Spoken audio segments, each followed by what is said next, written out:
Mighty God, we beseech you to behold with your abundant favor and blessings as your servants whom you've been pleased to call to leadership positions in this republic.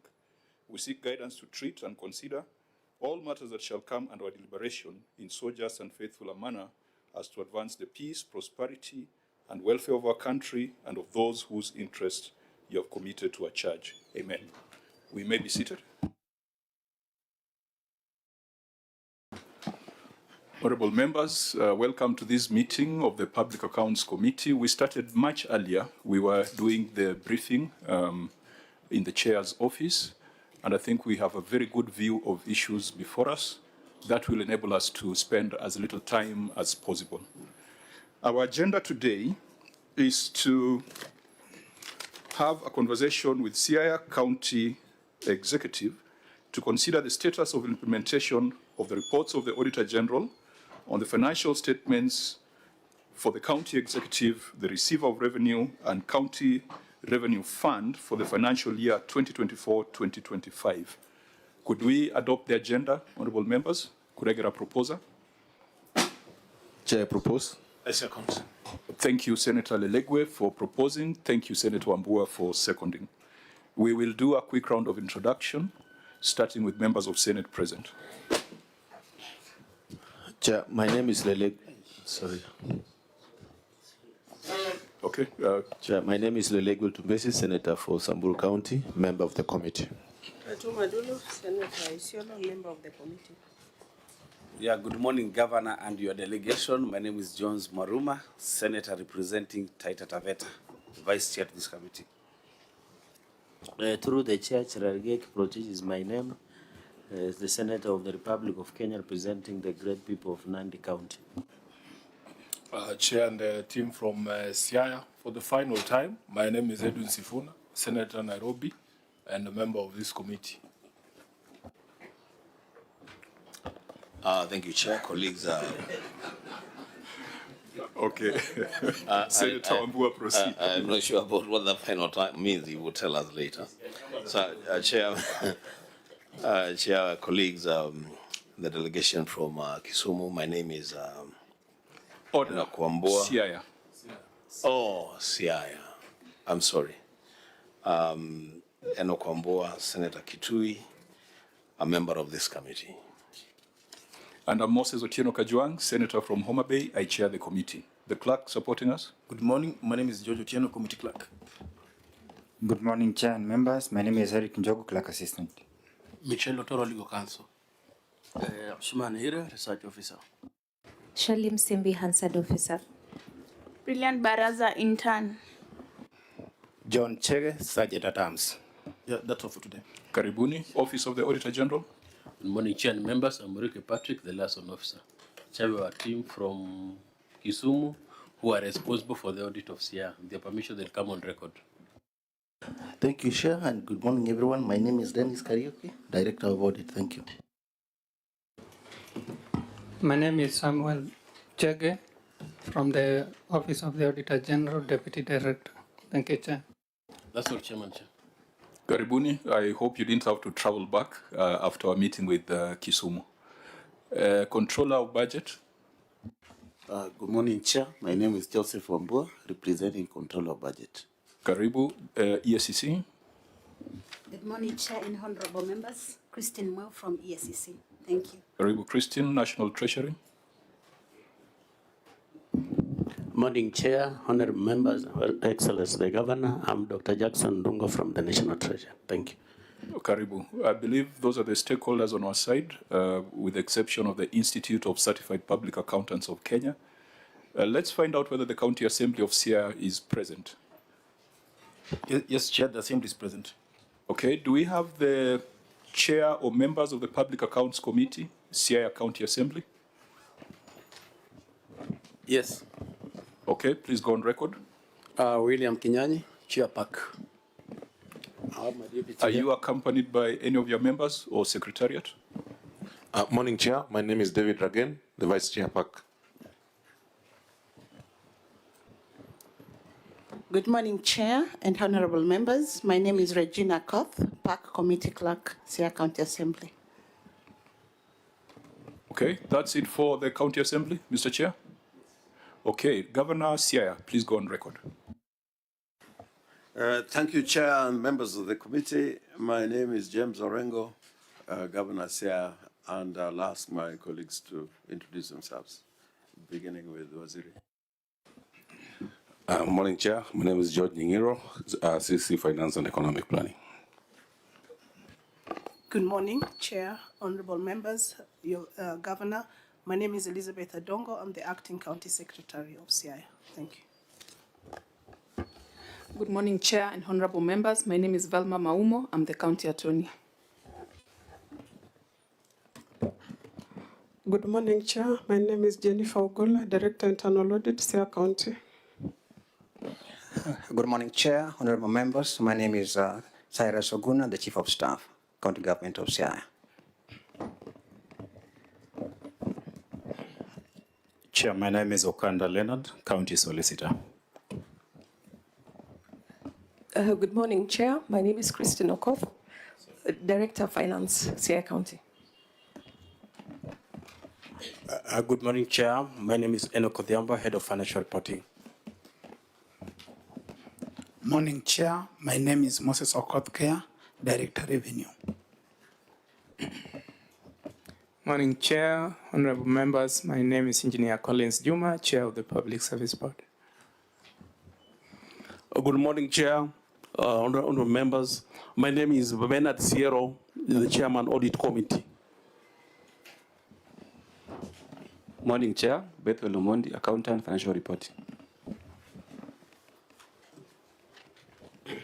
Morning, Chair. I'm Dr. Mondi Owino, Chief Officer, Health, Siaya. Morning, Chair. Wilfred Nyagudi is my name, Secretary to the County Public Service Board of Siaya. Morning, Chair. Jekonaya Omondi, Head of Payroll Management, Siaya County Government. Good morning, Chair. My name is Lennox Omondi, Director Communications. Good morning, Chair. Martin Okwata, Director Supply Chain Management. Thank you, Chair. My name is Walter Okello, Chief Officer for Governance and Administration. Morning, Chair. Architect Olot Jared, Director Public Works. Thank you. I believe everyone has gone on record, with the exception of the media. So we'll proceed to the next order, which is administration of oath.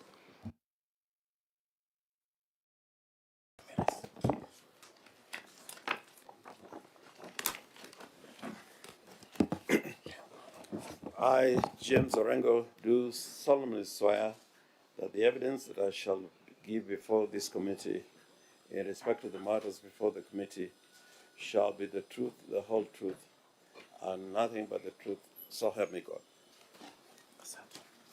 God. You'll proceed to table your responses formally.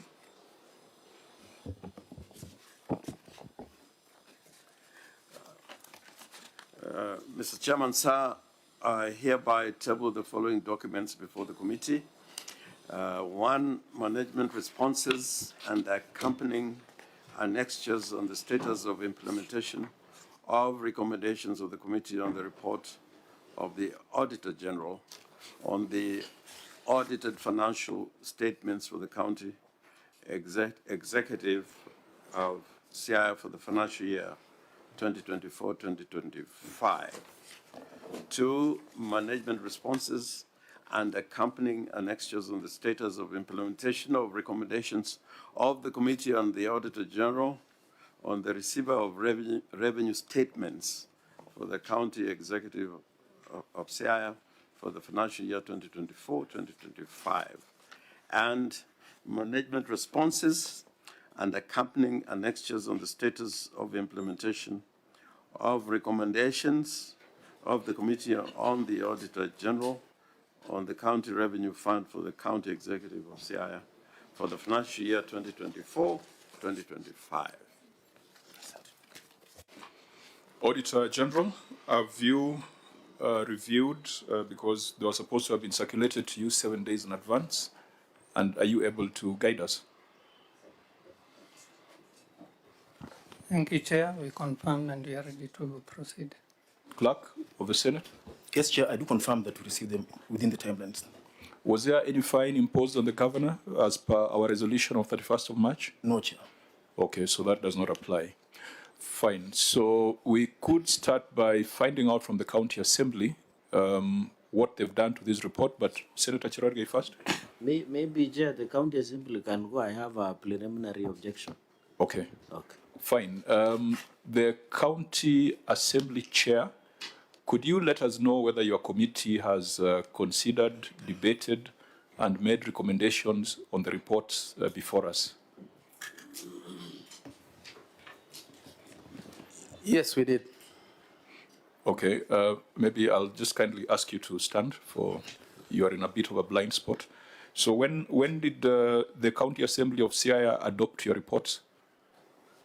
24th of March, 2026. They were adopted by the House? Yes. Auditor-General, were you involved in the interrogation of these reports by the Siaya County Assembly? Yes, Chair, we were involved during the interrogation in February. Chairman, are you able to provide us with the copies of the report as adopted by the House and evidence of adoption? We gave a copy to the clerk. Which did not have evidence of adoption. Do you have evidence of adoption? I believe the practice is similar.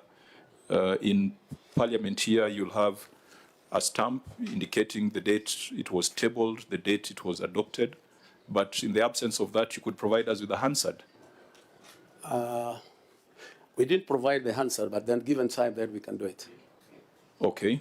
So there's some work. Your submission is that you did the work, you brought the report to the House adopted your report. Yes.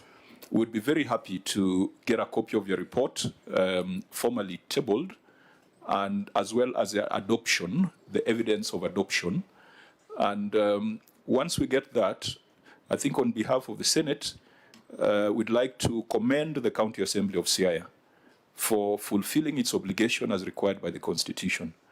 Primary oversight is done at the County Assembly level. The Senate does secondary oversight. And where a County Assembly has done some work on the reports of the Auditor-General, I think the Senate steps in just to ensure that the recommendations are implemented without undue delay.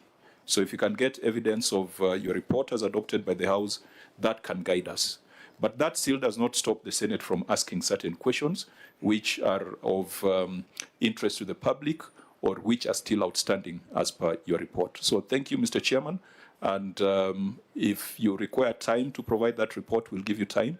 Then we can refer to it when we're writing our recommendations. Thank you. But please pass our words of congratulations to your members of your assembly, particularly members of your committee. Thank you. Fine. Now let's deal with the report of the Auditor General, what we must do as a Senate. Senator Cherargei. Chair, I hope you will bear with me because it might take some time. One, Governor, I went to the Hansard of Siaya County Assembly. And from the letter I have, the contract that you have extended of Mr. George Odhiambo Nyingiro, who is your finance minister, ends tomorrow at 31st. You did extend 2 months. I've gone to the Hansard. There was a vetting and the report was tabled before the Siaya County Assembly. Mr. Nyingiro, who is your current acting CC of Finance, did not meet the threshold, and the County Assembly of Siaya recommended that he should not be appointed. On 2 bases. One is under section, I think 35(2) of the County Governments Act. He must meet a certain professional field to be a CC at that point. Number 2, he was acting while he was a substantive minister of roads, CCM roads. Then you appointed him acting as CCM Finance. Subsequently, in that report, in the Hansard of Siaya County Assembly, you have appointed somebody substantively as the CC of roads. And then you went ahead and appointed Nyingiro as acting CCM of Finance, yet, and you know you are a stickler of rule of law. The county approval process is that before you appoint somebody acting, it must meet the same standards of an appointment to any office, especially under the approval process. One, the interesting story is that under Section 35, you are not supposed to give somebody acting more than 6 months. And what is the story behind? Because the County Assembly of, through the chair, rejected the appointment in the vetting process after the report they tabled of Mr. Odiambo Nyangiro as your finance CCM. It is his last day tomorrow. Why is the CCM of Finance, who enjoys substantive under the PMF Act and has a lot of role, be acting for that long? And why Nyingiro, who does not meet the threshold of the County Government's Act of Section 35 and the approval process of the law? Chair, finally, because I've seen the letter, Governor, that you wrote on, which was part of bundle of documents that is in the answer of the County Assembly that you wrote on 29 May of 2026, extending the contract from the previous contract when he was CM Roads. Now you had given him to act finance. What is the story behind it? Because it doesn't look neat and decent, yet it was possible to have somebody substantively in office. And why Mr. Nyingiro does not mean the threshold of the law? I yield back, Chair. Okay, I don't want us to spend a lot of time on that matter because we'll need to ask ourselves whether it fits within the definition of a preliminary objection or whether it's a substantive matter or it's an extraneous matter. But I think to be fair to the Senator, maybe Governor, your response, and then we can give guidance on how we are proceeding. One, the County Assembly has written to the Senate. A copy of that letter has been sent to me and the Speaker. I am waiting for the Senate to call upon me substantively, if they do, to respond to that letter from the Speaker. Because there's a substantive complaint that has been made by the County Assembly to the Senate. I accept the Senate to peruse the matter and require of me, because that letter did not require me to make any response, but if the Senate requires of me to make a response, I'll make a full response on all the questions raised. But ultimately, the question of illegality or otherwise is a judicial question. So it cannot be in the province of the County Assembly to draw conclusions which amount to a judicial determination. But I can assure the Senate that I can make a full response to this matter. And there's also the question of the County Assembly having called upon the person they accuse to appear before it.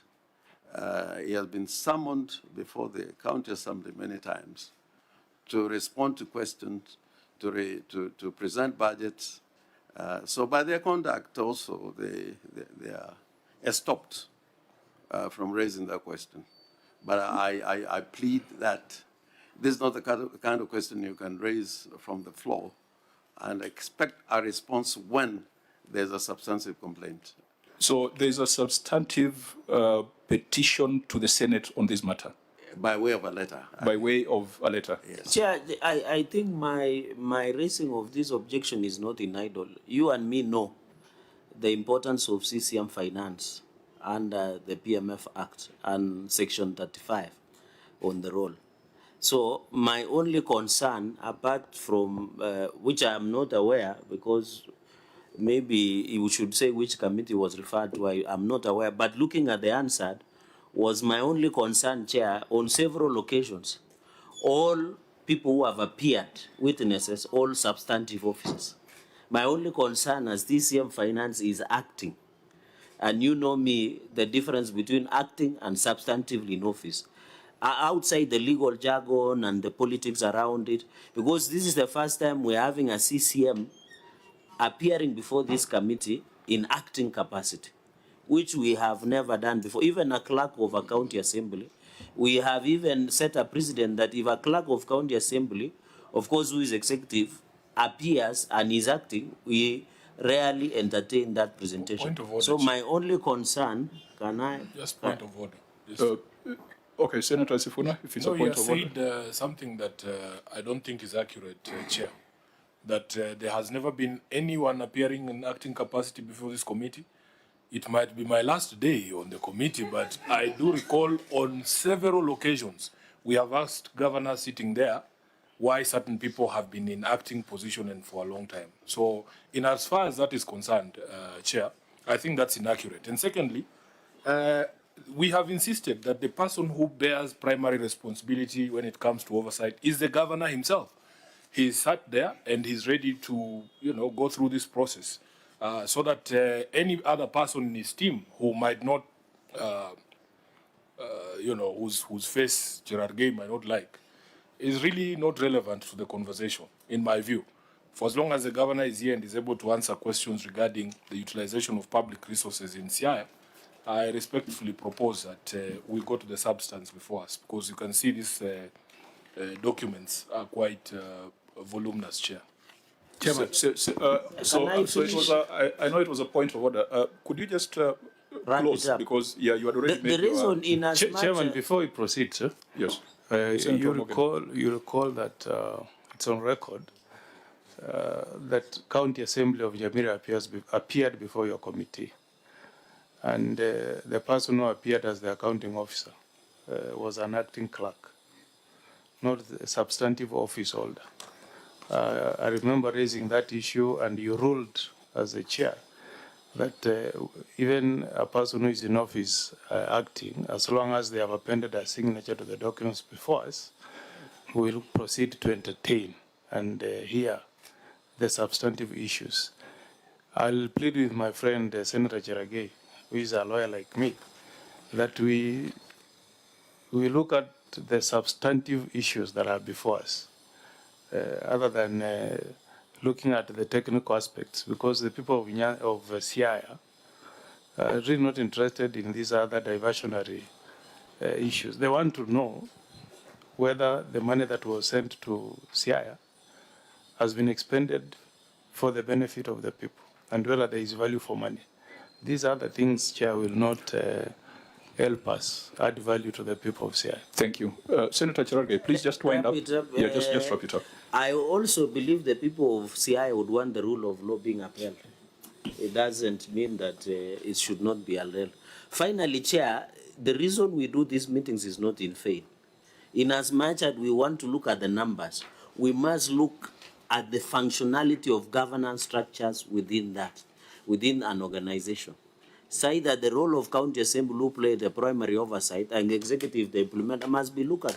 So the position we have made before, and if my memory serves me right, I know Sifuna is saying his last day he might have missed this memo, is that the role of a CCM finance is so critical because he even supervises the entire finance department. So if somebody who is acting can be moved, if we have sanctions or directions as a committee that will be implemented, how sure are we that it will be implemented? So, Chair, it goes beyond the numbers. It is about the rule of law and functionality of governance structure. Thank you, Senator. Clerks, please confirm, just check and confirm whether there is a substantive matter escalated by the County Assembly to the Senate. Our standing orders allow communication from County Assembly to the Senate and vice versa. If there is such, then we can handle it within the relevant committee. If it has not been done in the proper and formal manner, there is nothing that stops this committee from dealing with the matter suo motu. And if you are to deal with it suo motu, then we'll have to give the delegation from Siaya an opportunity to prepare their responses. Governor Orengo is here pursuant to Article 179(4) that designates the county governor as the chief executive of the county.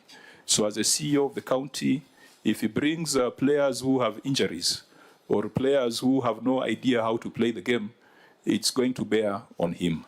But I think also from your submission, you've indicated that as far as the term of that officer is concerned, today could be his last day, just like it might be for Edwin Sifuna. So then they are both properly here, so we can proceed. Chair, on a point of procedure, Chair. On a point of procedure, Chair. Except for my Senator Edwin Sifuna, there are so many last days. Well, we'll start calling him the cat. And not with even many that, lives. and Senator Governor Orengo knows very well that our standing orders prohibit us from anticipating debate. The issue is whether this is the last day for Sifuna or not is not yet determined. Let us wait after the fact. I withdraw, and yes. Senator Sifuna must also withdraw. he's the one who went on record as such. I think, members, let's proceed. Let's get down to the business of the day, and let's ensure that also the politics that is happening outside there does not find its way into these financial statements. We will start with the report on the county executive. We will deal with a few issues which have perused the report of the county assembly, even though we have no evidence of adoption, but I've seen some areas where they've indicated issues remained unresolved. Honorable members, the first test we usually do on these financial statements is to ask ourselves whether the preparers of the financial statements had the capacity, the professional capacity to do so. The report of the executive, we can see, has been signed off by... Are the signatories to these financial statements here? Ouma Jackton Odinga? Is Ouma Jackton Odinga in the delegation, Governor? He's unwell. He's the chief officer, but he's unwell. What about Christine Phyllis Okoth? Christine Phyllis Okoth? I'm present. So you are, what is your role in the organization? I'm the Director of Finance. Are you a member of the Institute of Certified Public Accountants? Yes, I am. What is your membership number? 13246. Christine, could you help us check whether this is a member who is in good standing with the Institute of Certified Public Accountants? Chair, on a procedure. Yes. As they check. Yes, Senator Cherarke? Chair, unless rules have changed, I thought the procedure, if you say somebody is sick, you must provide evidence. I remember the last time we were checked because I've seen this Jackton Ouma assign these financial statements, and we might end up interrogating the financial statements. So is it enough to say he's just sick? I thought there should be some evidence so that when we are even writing a report and if we have anything to raise against and I've seen these are very important officer, is the chief officer of finance and planning. So he is very essential in the running of the, so you can see the CCM is active, the CEO is absent. And there's no evidence to know. Senator, as we said, the governor as a CEO, if he decides to field Ronaldo in a World Cup match and his team loses, it's up to him. But the person with the professional responsibility is a member of the institute. I think that's a person we might want to ask ourselves whether they are fit and competent, and if they are, we can make progress. Christine? Yes, thank you, Chair. I have checked the member number 13246, CPAC Okoth Christine Phyllis. The member is active but not in good standing. Thank you. What does that mean when not in good standing with the professional body? This means that the member has not acquired the required CPDs. What does it mean, National Treasury, Dr. Ndungu? When you've got a member who's not in good standing with the institute, are they fit to prepare financial statements? Chair, General, that is the requirement. So if they don't have the qualification, I think it's not in order. Sorry, the CPDs. Because what normally happens is that the CPDs are attending the Why are we assuming it's because of CPDs? I think it's for them to tell us why they are not in good standing, because it'll be a bit speculative. I think, Senator Sifuna? Chair, we have been told that it is a CPD. Just confirm, because I'm also a member of a profession, and I also attend my continuous professional development courses. Is it for the financial year under review, or when did they drop? Because I know it's an annual thing. It's an annual thing. So you finish at the end of the year in December, then the next year you'll be in good standing. So this is for the year ended 30th June 2025. Was the member in good standing when she was preparing the financial statements? Just clarification. Well, maybe let me just because you are speculating that it could be CPD, it could be something else. Maybe we ask the officer to explain why they're not in good standing, because the database does not give reasons. CPA 1246, I don't know whether we should be calling you CPA if you're not in good standing. So let's just call you Christine Phyllis Okoth. Chair, it is true that I'm an active member. I'm an active member of ISPAC, but for the continuing professional development is what I've not completed, because we have 3 years to be in good standing. So the 3 years starts 3 years back, so we still have up to the end of this financial year. So currently, next week, I'm attending a course. I'll be able to get my 20 points, 20 CPD points. Then there's an annual seminar for also another 20 points. So I'll be able to still be in good standing by the end of this financial year. So it's 3 years back. Now, those explanations you'll make to ISPAC, because we'll make a referral to ISPAC to take disciplinary action on a member who is signing financial statements and is not in good standing. I think the simple English word for that is that you're a quack. So we refer this matter to ISPAC. Senator Sifuna. Chair, maybe the representative from, she's from ISPAC, right? Can explain something to us. No, Christine is from ESCC. Oh, sorry. Our member from ISPAC, I think, was redeployed. But you can ask. I believe Dr. Ndungu is a CPA. Yeah, so I think from the legal profession, and governor knows this, there's a different practice that if you do not get your CPD points, you will not get a practicing certificate for the current year. I don't know what the practice is with them. If you do not, like for me, if I don't have a practicing certificate, I cannot appear before a court of law. So what is the practice when it comes to CPS? Do they get a practicing certificate annually, or what is this 3-year thing that we're hearing?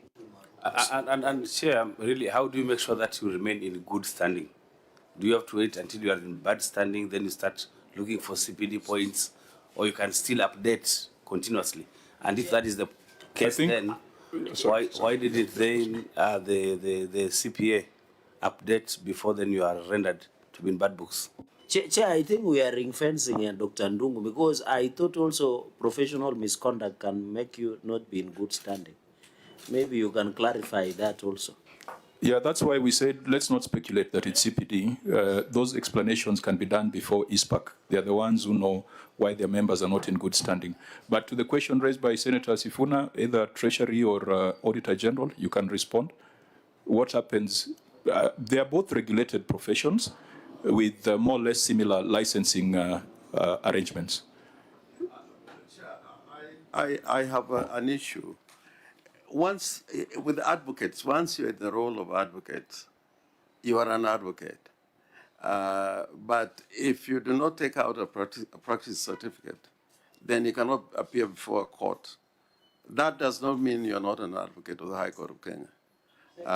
So we need to draw that distinction, that can somebody who is in the role but who has not taken out a practicing certificate which is not required, can be held to be of no good standing.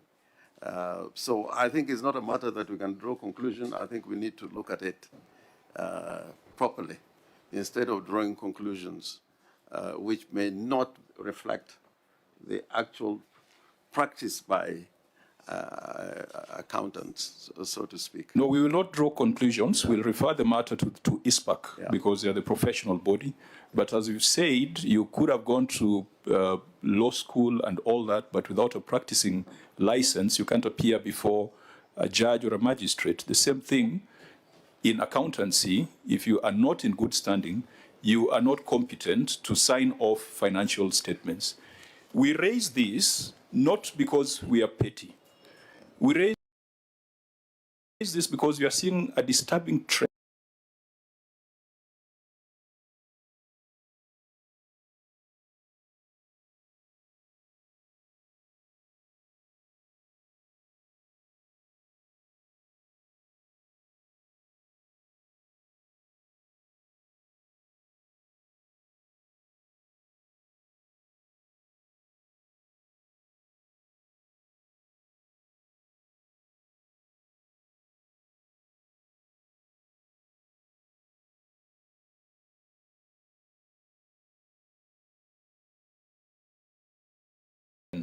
of counties, and very, very significant counties. And this is on record.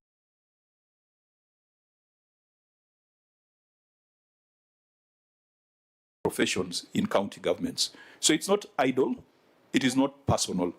And I think it's a bit of a disappointment that this week, Kisumu County had a similar problem, and now Siaya has a similar problem. So we are not drawing any conclusions on that officer until they are subjected to the relevant processes by ISPAC. So I don't know, Ndungu, whether you wanted to say something to close this matter for us to make progress. Chair, I wanted just to mention the question by Senator Sifuna about the CPDs. These are earned annually. So every year you are supposed to get the CPDs so that now they add up to what is required for the ISPAC to be in good standing. I think that is what I wanted to clarify. Senator Dulo. Chair, maybe for us and the county governments, this committee can advise the county governments to advise their staff, who are the CPA holders or other professionals, to be,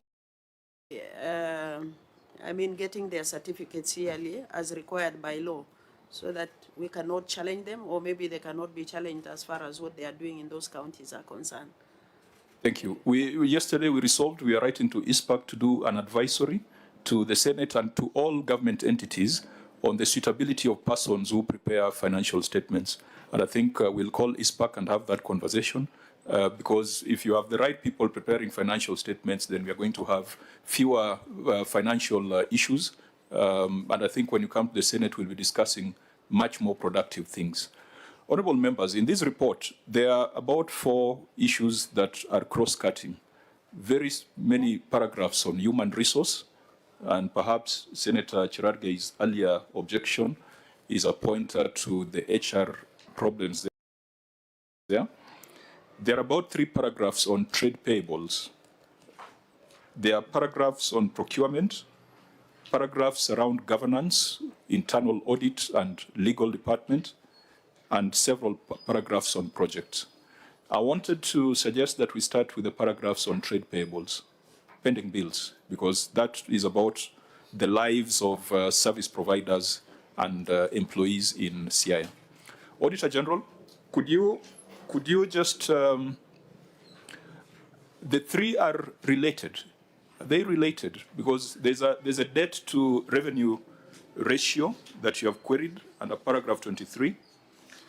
Then there are specific numbers that you have highlighted: long outstanding trade and other payables, and unconfirmed pending bills. Unconfirmed pending bills, long outstanding trade and other payables, and the debt to revenue ratio, non-compliance with regulations. Can we find a way of dealing with them together, because they all point to the same note in the financial statements? So maybe just read, start with the first one, unconfirmed pending bills.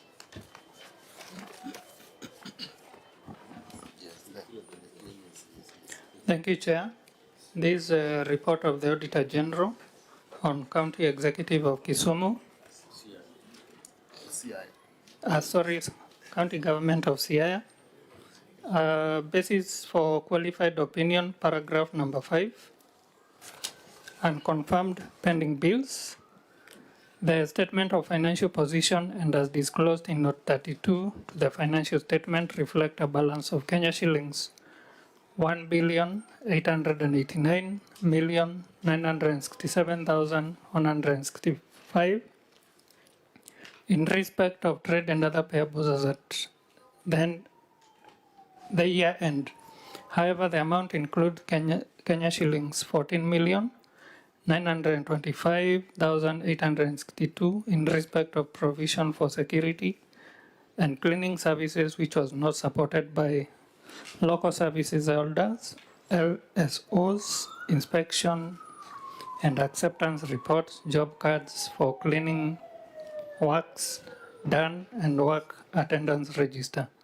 In the circumstances, the accuracy and completeness of account payables balance of Kenya shillings 14,925,862 could not be confirmed. Okay, Governor, as is the procedure, you will read your response and maybe just point us to the page where it is. The response is on page 6.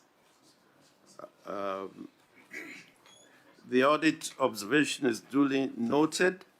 The amount of Kenya shillings 14,925,862 included in the trade and other payables, that is in note 32, relates to pending bills for security and cleaning services. These bills are properly supported by the following documentation. 1, flag for security services, approved local service orders or LSOs, and inspection and acceptance reports. 2, regime cleaning services, approved local service orders and job cards for the cleaning works performed. 3, anchor security services, approved local service orders. The contractor for the provision of security services provided a list of work attendance sheet, which was not verifiable and could not be confirmed and paid. Implementation status. The pending bills totaling shillings 14,925,862 supported by LSO and job cards and inspection and acceptance. And these are found in annexure number 5, copies of approved LSOs for flag fort security services, together with inspection and acceptance reports, LSOs and job cards for regime cleaning services, and LSOs for anchor security services. These annexures are found in volume 1 of our bundles and annexure to this report. Auditor General, this was an issue of just accounting for the 14 million. Are those LSOs and records referred to by the governor, do they explain the 14.9 million? Thank you, Chair. We did verify, however, payments of 9.3 million payable to Anchor. Do I mention the name? Yes, yes. Payable to Anchor Security are not supported with the attendance registers. And then the invoices are not well linked to the LPUs. Thank you. Okay, did you point this to the entity when you're doing reviewing the responses? Yes, Chair, we did. Fine. Governor, the payment to Anchor Security Services, you said that is 9 million. It's approximately? Yes, 9,354,861. So, Governor, we need to close that gap. Anchor Security Services, their payments, the Auditor-General says that there's still a problem. Not supported by attendance sheet, and the invoices, the auditor says, do not seem to be linked to the service provided. And we have noted as much in our response that the contractor for provision of security services, that's Anchor Security Services, provided a list of work attendance sheets which was not verifiable and could not be confirmed and paid on the basis of non-provision of work attendance sheets and so on. So ideally, Auditor, if this is an outstanding payment, if it's a trade payable, and then the records supporting that demand are not verifiable, perhaps then the entity should just get it off their list of payables. Because we cannot demand that they provide evidence for something that is clearly not explained. If it was a payment that had been made, then we'd have a problem. Governor, has that payment been made subsequent to this audit observation? The payment has not been made. So, Auditor, what do you advise on this? Thank you, Chair. I think our advice would be that it's expunged from their records as a creditor then. Okay, so we can keep this in view and you deal with it in the substantive audit for 2025-2026? Yes, we are in the field right now. Thank you. Now, let's go to the next paragraph on pending bills on trade payables so that we tie all these and get done with note number 32. What was your next observation on trade payables? Thank you, Chair. Emphasis of matter, paragraph number 2. Long outstanding trade and other payables, the statement of financial position, and as disclosed in note 32 to the financial statement, reflects trade and other payables balance of Kenya shillings 1,889,967,165. A review of the pending bill schedule revealed that bills totaling Kenya shillings 184,615,904 were brought forward from prior years. However, pending payables with some dating back to 10 years have not been settled and no reason has been provided for the failure to pay the bill.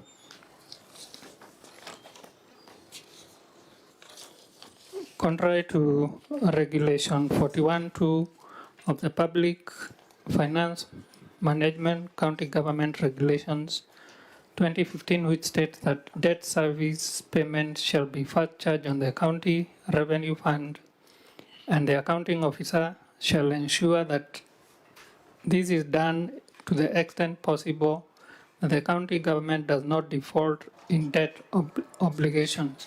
Further, failure to settle the bills during the year to which they relate distort the financial statements and adversely affects the budgetary provisions for the subsequent years as they form a first charge. Governor, your response? Yes, my response is as follows. Out of the total of long-standing trade payables of Kenya shillings 184,615,904, a total of Kenya shillings 51,895,414 has been settled, leaving a balance of Kenya shillings 92,764,523. The long outstanding trade and other payables, that is note number 32, largely relate to bills brought forward from prior years. The accumulation of these long outstanding payables, some dating back to several years, is mainly attributed to delayed exchequer releases from the national government and realized on-source revenue and overall budgetary constraints experienced during the period. Implementation status: 1, the balance of trade payable is Kenya shillings 1.2 1,264 $172,784.34. A payment plan has been prepared to clear the remaining balance as per the attached annexure 8. Number 2, included in the Kenya shillings 1.8 billion odd is a figure of Kenya shillings 294,173,952.23 relating to staff payables. Out of the total staff payables of Kenya shillings 294,173,952.23, Kenya shillings 150,519,384.40 has been paid, leaving a balance of 142,3,654,566.83 provided in the budget for the financial year 2026-2027. The outstanding balance is per the attached detailed breakdown, which is found in the annexure number 8. And again, annexure number 8 is in our volume 1, which contains a summary of pending bills brought forward of Kenya shillings 184,615,904 and corresponding bank statements and summary of pending bills, payment status as at 21st July 2026, and the payment plan and outstanding staff payables. Auditor-General, are you able to verify the payments that the governor has submitted were made?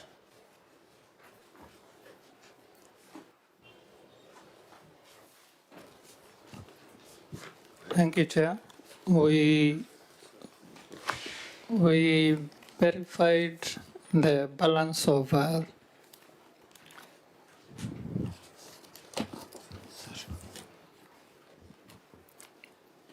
of the 51 million, which was paid during the year. So, sorry?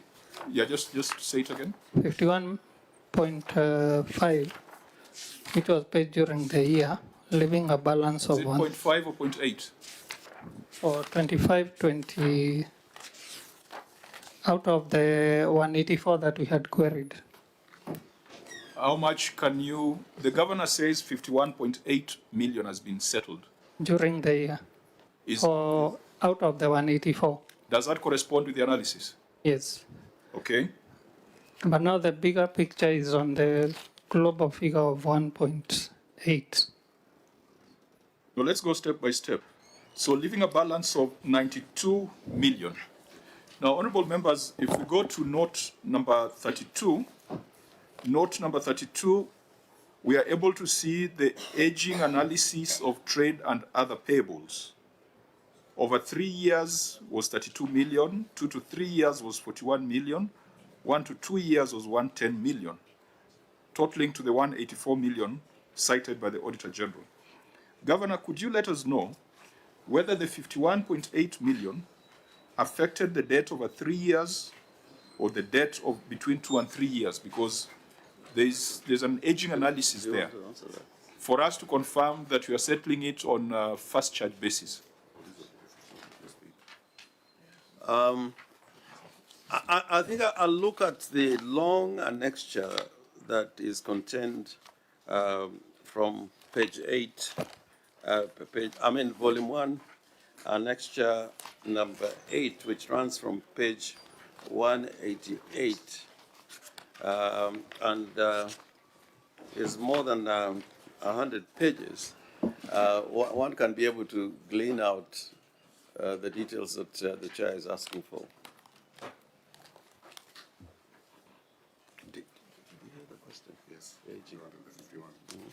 So I think, Governor, what you see in note 32, you've got an aging analysis. Now, because you're not doing the audit today, what we want to find out is, having settled 51 million, how has it affected the size of your debt older than 3 years? Did it clear the debt over 3 years? Because that 59 is greater than the 32 million there. Or is it that you settled current debt? Because if you go to the schedule under Annex 8, we are still seeing a listing which has 2018, 2019 as outstanding. Page 189 of your Annex 8. I think row number 2, row number 3, row number 2, or Jande Enterprises, financial year is 2018. Amount outstanding is that 1.2 million. Row number 3, Cloud9 Cleaning Limited, financial year 2017. Maintenance of Nyangor Wadore Road. Amount outstanding is 687,800. The concern of the Auditor-General is that you have debt that is older than should be still in your books. You have paid 59 million, but in your schedule, we are still seeing outstanding debt of 2017 and 2018.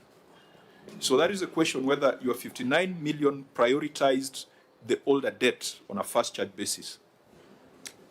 And your officers should be able to just summarize and tell us how that debt has moved, having paid 59. Chair, the 59, you'll find it's most current. The older debt in relation to previous audit question number 5, most of those old debts supporting documentations are quite lacking. They're not, some majority of them are not verifiable.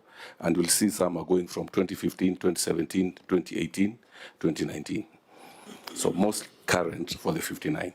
So why are you carrying it as debt when it is not verifiable? When the courts gave you the leeway to use internal audit and whatever processes to establish your real stock of debt, when the accrual reporting now recognizes debt in your, I think debt now goes in your what's the name of this statement? In the statement of financial position. It is now taken as a liability. It goes into your balance sheet. In the past, it was just a disclosure. So why would you bring into your balance sheet numbers that are not verifiable? What is your plan to verify and close and say, this we shall pay, this we shall not pay? I know the amounts are not very huge compared to what we have been seeing in other counties, but there needs to be a commitment. We've got a pending bills committee that is examining all these debts, and we are waiting a report, particularly on these old debts, because as you rightly point out, their verifiability is in question, and some of them, you know, the creditors are demanding but without documents, but some of them the creditors are not demanding. But I think we need to undertake a scrutiny that is accurate and conclusive. And that's why we formed a pending bills committee to deal with this matter, and its work has not been concluded. Did it have a definite timeline? Yeah, but we are hoping that, you know, in the next 2 months we complete the exercise. Auditor-General, this is something that you can look at. When we see the percentages, I think to be fair to the entity, we have seen cases where debt over 3 years sometimes is 60% of the total debt stock, which tells you that they are doing nothing to settle, they are doing nothing to verify. So I think this, because that's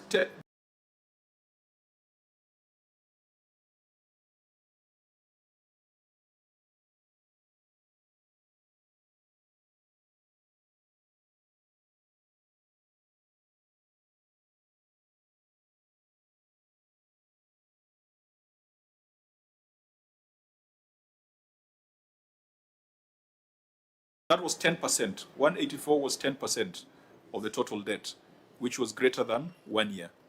So maybe we could ask you to look at this critically. Don't drop this observation because there's still some 92 million outstanding. keep it under serious view and advise us whether they've done the first charge route in settlement of those bills. Governor, on the issue of employee payables, I thought these are statutory deductions and they must be paid because it is the money you deduct and from the employees. Why are you still owing these employees 294,173,952? And what is the first in, first out? That will be my question on employment payables. And what, the second question, what is the composition of these employment payables? As in lab fund, lab trust, what is the story behind? And finally, Chair, my second question, I've seen under 1 year, the aging analysis provided by note number 32 in your financial statements, under 1 year, there is 1.7 billion, a growth of 90%. Why the sudden increment of this 90% within 1 year? What is the implication or this spending bill or trade payables? What does it account for? And finally, Chair, I've seen in the audit that there are some pending bills that could be held up to 10 years in the observation of the OAG certificate in this 32.75 million. Governor, this pending bill of 32 million plus, is it legible or ineligible? Can it be traced back to a specific accountability? Because sometimes I have, my direct question, Governor, the third and final question is, did you do what most of your colleagues were doing, whether legible or ineligible pending bills as per the question of the certificate that there are some pending bills in Siaya County government that have gone beyond more than 10 years. So in this 32 that is grown beyond 3 years, is it legible as per the financial statements you have provided? Chair, I yield back the mic. That will be my 3 questions. Let's take Senator Maruma's question. Yeah, just one. On the employee payables, we have 294 million. Is it possible to have an aging analysis of that 294 million so that we can be able to know for the debt over 3 years, the 32 million, how much is trade payable, how much is employee payable? For the 2 to 3 years, 41 million, how much is trade payable, how much is employee payables? Is it possible to disaggregate it like that? Okay. Governor? I think I'll give my colleague to answer to us to questions of detail. But I can say that at the time I took over office, we had a terrible position in terms of salary byproducts, which included the statutory deductions. Some of them were contributions by staff. Some of it was VAT and pay as you earn. NSSF, we had huge figures unpaid salary byproducts. But over the years, we have taken the position that salary byproducts must be paid, and that necessitated dealing with the arrears, but making sure that currently there are no salary byproducts that are not paid. The mechanisms that have been set by the Treasury now actually make it impossible for salary byproducts not to be paid when salaries are being paid. As to the aging,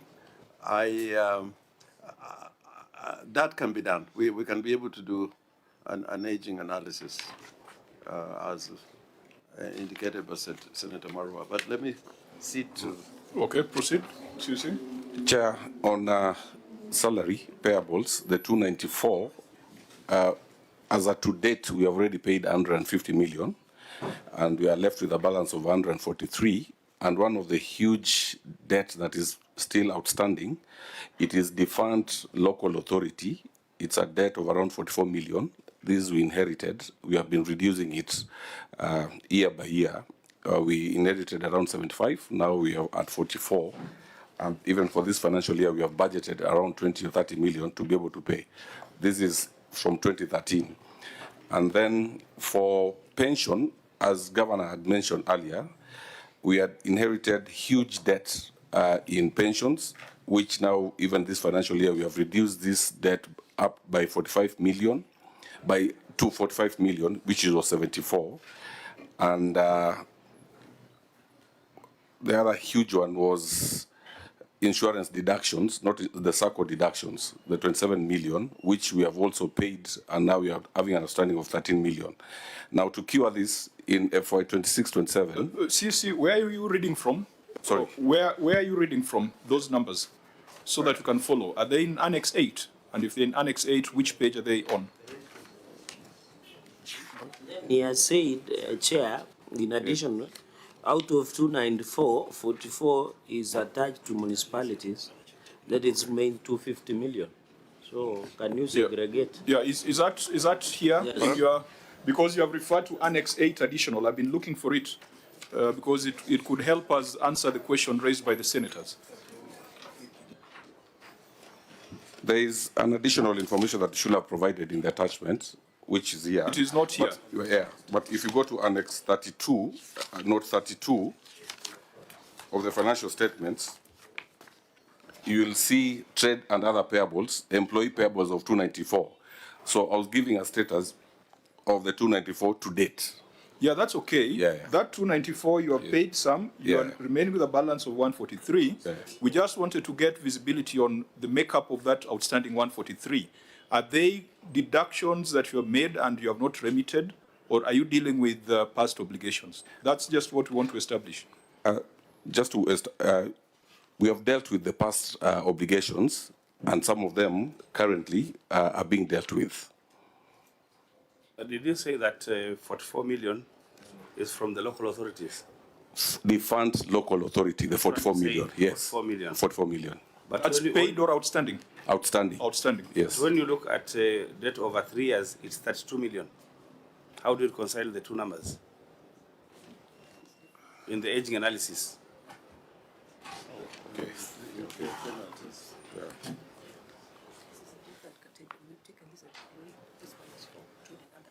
Yeah. Senator This thing of defunct local authorities, you know, we once dealt with the issue of interest and penalties. So I like to know, is this, what you haven't paid, is it in that category of interest and penalties? Am I the principal amount? Because that will give us a clear picture where we are. Is it in that category of penalty and interest? I think it's on all combined. Tell us what is principal and what is interest. How much is the principal amount and remitted, and what is on interest and penalties? Because we were told that the COG was trying to negotiate a waiver of interest and penalties. I don't know whether you have tried that from Siaya. I think at the level of the COG, we have been trying to deal with the question of penalties and interest because they compound the figures as years go on. But at the time of payment, the entity to whom the money is paid, they don't segregate and say what you paid is penalty or interest. It's just a sum paid to the total due, which includes penalty and interest. Senator Makueni, is it Makueni that told us that they had arrived at some agreement and they had been given some waiver? You remember they told us they had arrived at some arrangement. I don't know why, Governor, Senior Counsel, you have not made that attempt. We are in discussions, but you know there are various entities. Because that will help you a lot in cleaning up your books. We're in discussions on this issue. No, Clark, now the other problem is nobody knows what is principal. The way Governor is telling us is that you're not able to tell whether what you're paying is principal or it's interest and penalties. I think that's a big problem that needs to be dealt with. Yeah. I wanted the clerks just to go to the recommendations we made with respect to deductions and remitted, or the issue of defunct local authorities, because the House made a recommendation that the counties get some certificate from the pensions funds. Just get the exact wording, and then we can advise accordingly. As the recommendation is being shown, I thought there was a document that the CEC was referring to, number one. Number two, in trying to reply to the question asked by myself and Senator Marumba in what is the composition, he has not indicated whether there is interest in this. So I thought that should be clear, because he only mentioned that 44 million was accrued in the defunct municipalities. So these 250 million, before we go for the recommendations of the certificates that we require, and he was reading a document, maybe you can give direction on that so that we can know the composition of the trade employee payable. Yeah, so we want to, clerk, you have the wording? Yes. Just read the wording and then we go back to the CC. The committee recommended the following. 1, all county governments must provide a certificate of compliance from the country's pension schemes as proof of payment or non-payment of previous year's budget pension deductions to the control of budget before release of funds. 2, all county governments and their entities must prepare and approve budgets that are consistent with the repayment plans. As a precondition for approving budgets, the COB shall ensure that budgets incorporate the agreed repayment plans prior to approving county budgets. Furthermore, the COB shall ensure that the provided budgets are used for the intended purpose. 3, a county executive with a pension debt of 300 million or less shall repay the pension debt within one financial year, effective financial year 2025-26. The last one, a county executive with pension debt of 1.5 billion and below shall, with effect from the financial year 25-26, make annual payments of at least Kenya shillings 300 million per year over a period of 5 years or until full settlement, whichever comes first. Did we make specific recommendations for Siaya? Because I remember the governor appeared, but we didn't... No, for Siaya we did not. So they are subject to the general observations that we made. Yes. We adopted the auditor's report as is. Oh, yes. So it means that these specific recommendations need to go out to Siaya, so that at the next appointment, they should be able to show us a certificate of compliance from those pension funds, the payment plans, and the agreements that they've come up with from the pension funds. Yes, sure. And you will still go back to the issue of the breakdown. The question raised by Senator Mogany is, it's a double-edged sword, because that interest has been factored in the actuarial valuation in the pension funds. So if you go to negotiate to waive it, you're also affecting the funds. So it's a very dicey situation where we want the county governments to pay less, but the less they pay, the less the employees get in terms of pension benefits. So I think it's something which the chair of COG sat here and said it's a crisis that needs to be dealt with. And we all agreed that those are the engagements that the Senate wants to have with the COG, not those other extraneous matters. So let's go back to the details. CC, do you have the details of that 143 million? Chair, yes, we have, but it's not appended to the exhibits. Has the Auditor-General had visibility on it? No. So it means we cannot take it because we are not doing the audit here. Auditor-General, was there any paragraph where you flagged unremitted deductions in Siaya? Did you test whether the current practice, whether they are deducting and not remitting? Because I heard the CEC talk of some insurance premiums, etc. Are those for the current period, CEC, or those are for the past period? Chair, those are for the past period. For the current period, it is impossible to... All deductions have been remitted? Yes. Auditor-General, is it something that you tested? Yes, we did, Chair. And you can state you can give us the assurance that all deductions have been remitted? Yes, we did. We confirmed during our compliance audit and fine audits. The CEC is saying that now it is impossible to deduct and not remit. Maybe it can be a learning point. How are you doing it? Because other counties are deducting and not remitting. Maybe, Chair. Yes, Dr. Andogo? I just wanted to comment on that. We have rolled out a system, the human resource integrated system, where the payroll is attached to the IFMIS. So that's why they are saying you cannot, because the statutory deductions are directly deducted from their payments.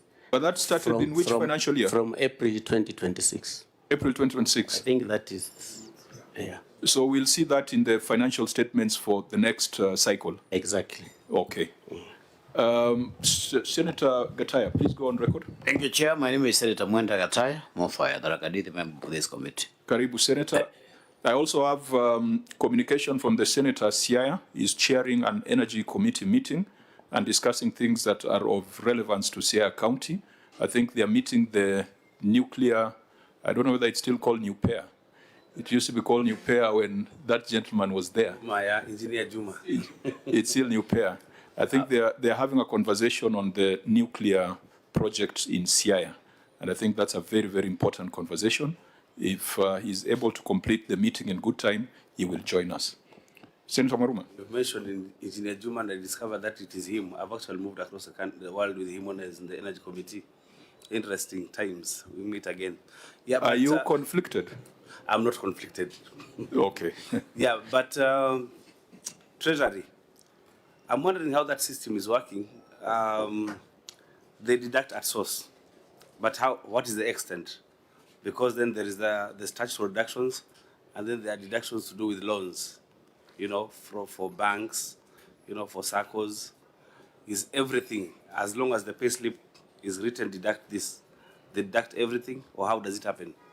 Or it's only for the NSSF, you know, SHA and so on? Proceed. As far as we're concerned, it's universal. All deductions are paid, and they're not retained by the county. And we started that before the Treasury directions were made, because we had a big problem with these salary byproducts, and staff were not very happy about it. So we said we must pay the deductions at the time when they're due. You pay the entire salary and the deductions. For example, if it's in a bank, a contributory entity is with a particular bank, then that money goes to that bank directly.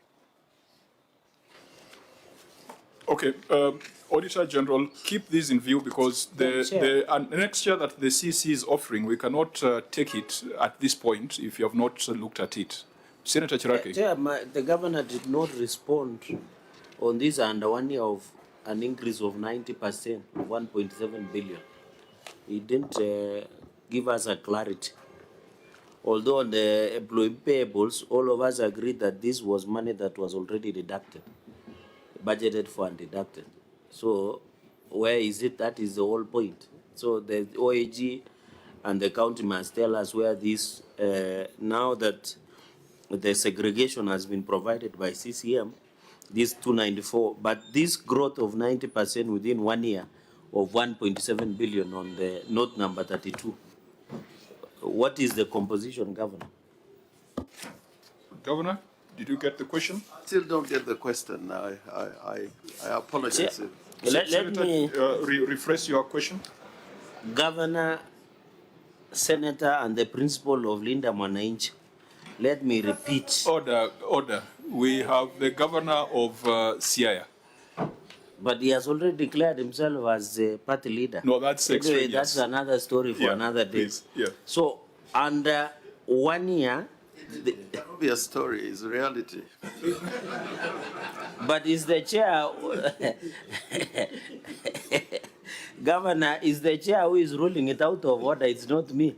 So, Governor, my only concern within 1 year of all this total 1.8 billion chair, there was a growth of 1.7 billion of 90% within 1 year. So I want to understand the story behind it. That is my, if you can give me one. Where you're getting that. That is not number I don't know 32. where you're getting that growth, because the opening balance was 1.4, which came to 1.8. No, here, if you look at aging analysis down there, under 1 year, they were in financial year 2024, and I think the chair has analyzed, there was a growth of 1.7 billion within 1 year. So the story behind it, out of 1.8 billion. I think I think it's the responsibility of the county to respond. Yes. Senator Maruma is a mathematics guru. No, I need to understand, because up here, where we have the trade and other payables, it was from 1.4 to 1.8. But he has corrected that he's looking at these lower numbers here. Yeah, the aging analysis was not number 32. I believe you got the question. I would not offer a response on your behalf. It is your numbers. Chair, if you look at note 32, page 33, the 1.4 is for 1st July 2024, and then at the end of that year, 1.8 billion. And then the aging analysis, we are not analyzing 1.4, we are analyzing 1.8. Now, the makeup of the 90% is 1.7 out of the 1.8. Now, what is the driver for this 1.7? For FY that year, you find. Chair, Can we establish whether that is growth or that is composition? Chair, that is composition. What is the composition of the 1.8? If you see Fine, the so total, it is not a 90% growth. It is not a 90% growth. Why is it difficult to provide that explanation? So, but in the analysis, it says under 1 year. Chair, can you look? Under 1 year, it was 90%, a growth of 1.7. The years have been given there. Total tied above is 1.8. So I really want to know the composition. It is them who have done the analysis, although I'm aware that somebody who did was not in good standing. But the point I'm trying to make is why this growth? That is my only concern. Okay. Because if the governor can tell us he was doing a project or something that created that exponential growth, then if there is a proof to that, we leave it there, Chair. And it is their own documents. Fine. Can you respond? I think the document speaks for itself, and I cannot do any better. When documents speak for it themselves, explanations do not add anything to it. My understanding is composition, like under 1 year, debt of 1.7 billion was 90% of the total sum of 1.8 billion. It was not growth. So, Governor, what is through the chair? What is the composition of this 1.7? Yeah, the question is, Senator Maruma, we did not pay 1.7 billion. Yes, within 1 year. Under 1 year. What is it? Is it salary arrears that delayed? What is it? Why accumulate a pending bill of 1.7 billion? That is what Senator Charagi is asking.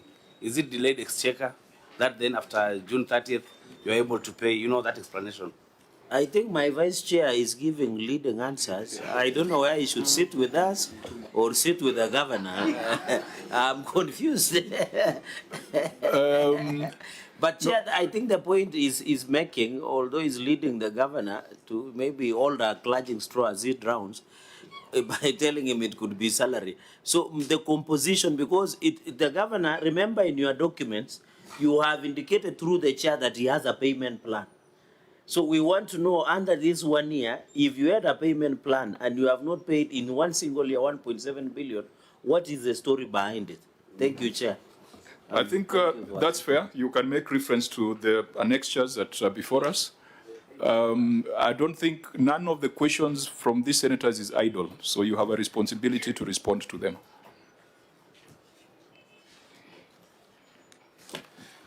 Chair, of the 1.7 billion, at the end of that financial year, you'll find we did not receive exchequer as of end of June. So it flowed into July. So heavily, the 1.87 is recurrent, staff, and development projects heavily. And then for that financial year, we had OSR that we were not able to meet, and hence the composition of the 1.7. Do you have that information now? How much was the exchequer that was released late? Is it possible for you to give us that figure now?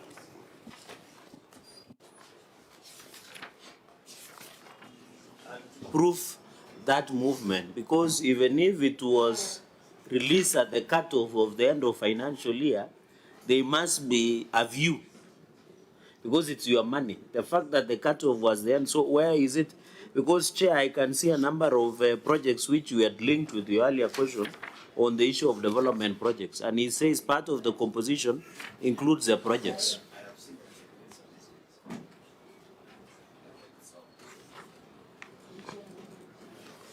Chair, if you look at Annex 8, and then there's also additional Annex 8. Additional annex? 237. I can only see Page 237. 237.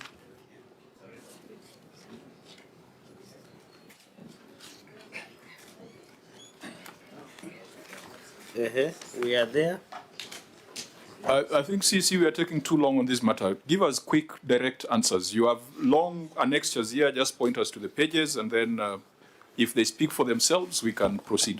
237, page 237, Annex 8, and then there's a summary. We have put there under 1 year. The total pending bills was 1.7. Total amount paid to date is 573, 898, 967. Outstanding balance is 1.1. That is the 90%. So page 237, Annex 8. Is that the document signed by, who are the signatories to that? Enoch and Cornell. Okay. Senator Gattai? Yeah, but... just a minute, Senator Gattai? We thought we could attend a very serious business with Liason, the two of us with Njong. We can represent you now that you are chair as well. Okay, I could grant you leave to deal with that, and you can leave at your convenience.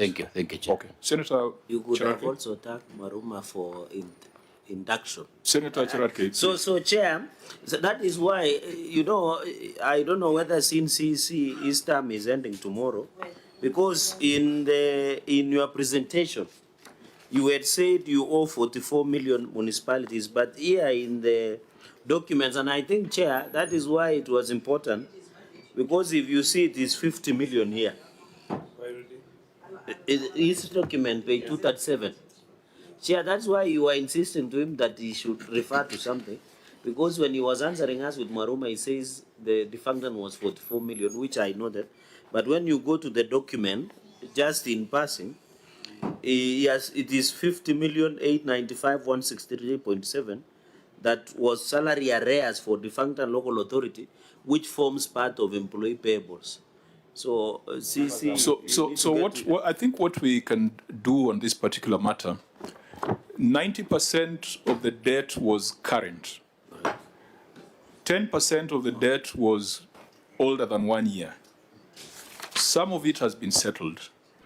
Auditor-General, please keep this in view and let us know whether this 1 billion, the 90%, was settled in the year under review, or it has graduated to the next age band. If it has graduated to the next age band, then we'll have a problem. But debt within 1 year is fairly manageable. I think we have seen situations where some counties come here with debt older than 1 year, making up 60 or 70% of their total debt stock. So we can allow the Auditor General to look at this, scrutinize it thoroughly. Auditor, give us an assurance that when it comes to deductions, there are no deductions that are made and are not remitted to the statutory bodies. I think it's something that I believe is within the scope of the audit that you are doing currently. That is true, Chair. It was one of our subject matters during our audit, and it is still our subject matter. We are checking that all statutory deductions are being remitted in time. And if indeed we find any this time loud, we are still going to report on it. Thank you, Chair. So members, Senator Maruma, finally? on what Senator Cherogee was referring to, you know, the 50.98 million, there's a figure down there, that amount paid is 6.5. I think that's how you're getting the 44 million. The only issue that is still pending is that when you get 44 million, it is not tying up with the figure of 32 million. They are varying. So we need to know which is which. Okay, so let's keep this matter in view. Let's proceed to the other cross-cutting matter, because the third one is just the debt to revenue ratio, which stood at what percentage, Auditor General? Chair, the ratio stood at 27%. Against a baseline of? Against 20%. Against 20%. Yes. Again, we have agreed that in this financial year, you will do that assessment for all the counties, so that when you are doing a ranking of counties, PBO is working on something to rank counties on objective fiscal responsibility parameters. We are able to see where Siaya sits in the 47 counties. And I think we've also seen very, very bad debt to revenue ratios, 60, 70%. So Siaya is at 27%. Perhaps, Governor, maybe on that, because this is a matter of compliance with the PFM Act and its regulations. You are involved in the new constitution, you are involved and you are on the scene when the current PFM Act was being processed in Parliament and when the regulations were being processed. We have a problem as a Senate where governors are treating regulations and legislation as suggestions rather than mandatory obligations. What do we do when the law requires you to be at a certain percentage in terms of fiscal prudence and you're beyond that percentage? Of course, we will make our own recommendations, but do you think this debt to revenue ratio of 20% is practical for county governments? I don't think it is practical, but at the same time, you know, if you expand the ratio, then the question of governance as to management of debt will be a little bit more complicated. So I think it is better to keep to the law as it is, instead of trying to expand that ratio for purposes of convenience. Because debt, even at the national level, management of debt has become a very big problem. And even at the county level, if debt is not managed, it means that a lot of people who work with the counties, including contractors, service providers, are not being able to meet their, their demands. But I rather, if you ask me personally, I think it should be maintained. We would be asking the Auditor General to give us a global view to see whether there is any county that has complied with that ratio, and maybe take on that conversation, because there is also another ratio here, the fiscal responsibility ratio on wage bill. The auditor indicates you're at 43% employee costs to total revenue. But if I recall the last time you were before this committee, you were below 40%. It seems to be growing. Auditor General, is it growing, this wage bill to total revenue? I thought Siaya was one of those counties that was still in the 30% region. Can you just read your finding on that? Because it's a substantive finding. Thank you, Chair. Report on lawfulness, paragraph number 22. Non-compliance with fiscal responsibility on wage bill. The statement of financial performance and as disclosed in note 9 to the financial statement reflects employee cost of Kenya shillings 2,975,810,506, representing 43% of the total receipts. Amount of Kenya shillings 6,958,000 6,958,101,730. This was contrary to Regulation 25(1)A and B of the Public Finance Management County Governments Regulations 2015, which requires that the county government expenditure on wages and benefits for its public officers shall not exceed 35% of the county government's total revenue. In the circumstances, management was in breach of the law. Governor, what was your response to that? Yeah, maybe I needed your guidance because looking for basis for qualified and accuracy in compensation of employees and reconcile salary arrangement payments and supported payment for insurance, the one you have indicated, why don't we combine all so that we handle on lawfulness and effectiveness, because all of them are related to the issue of employee compensation. Yeah, we'll deal with the HR issues. This then is an entry point. Okay. Let's get the governor's response.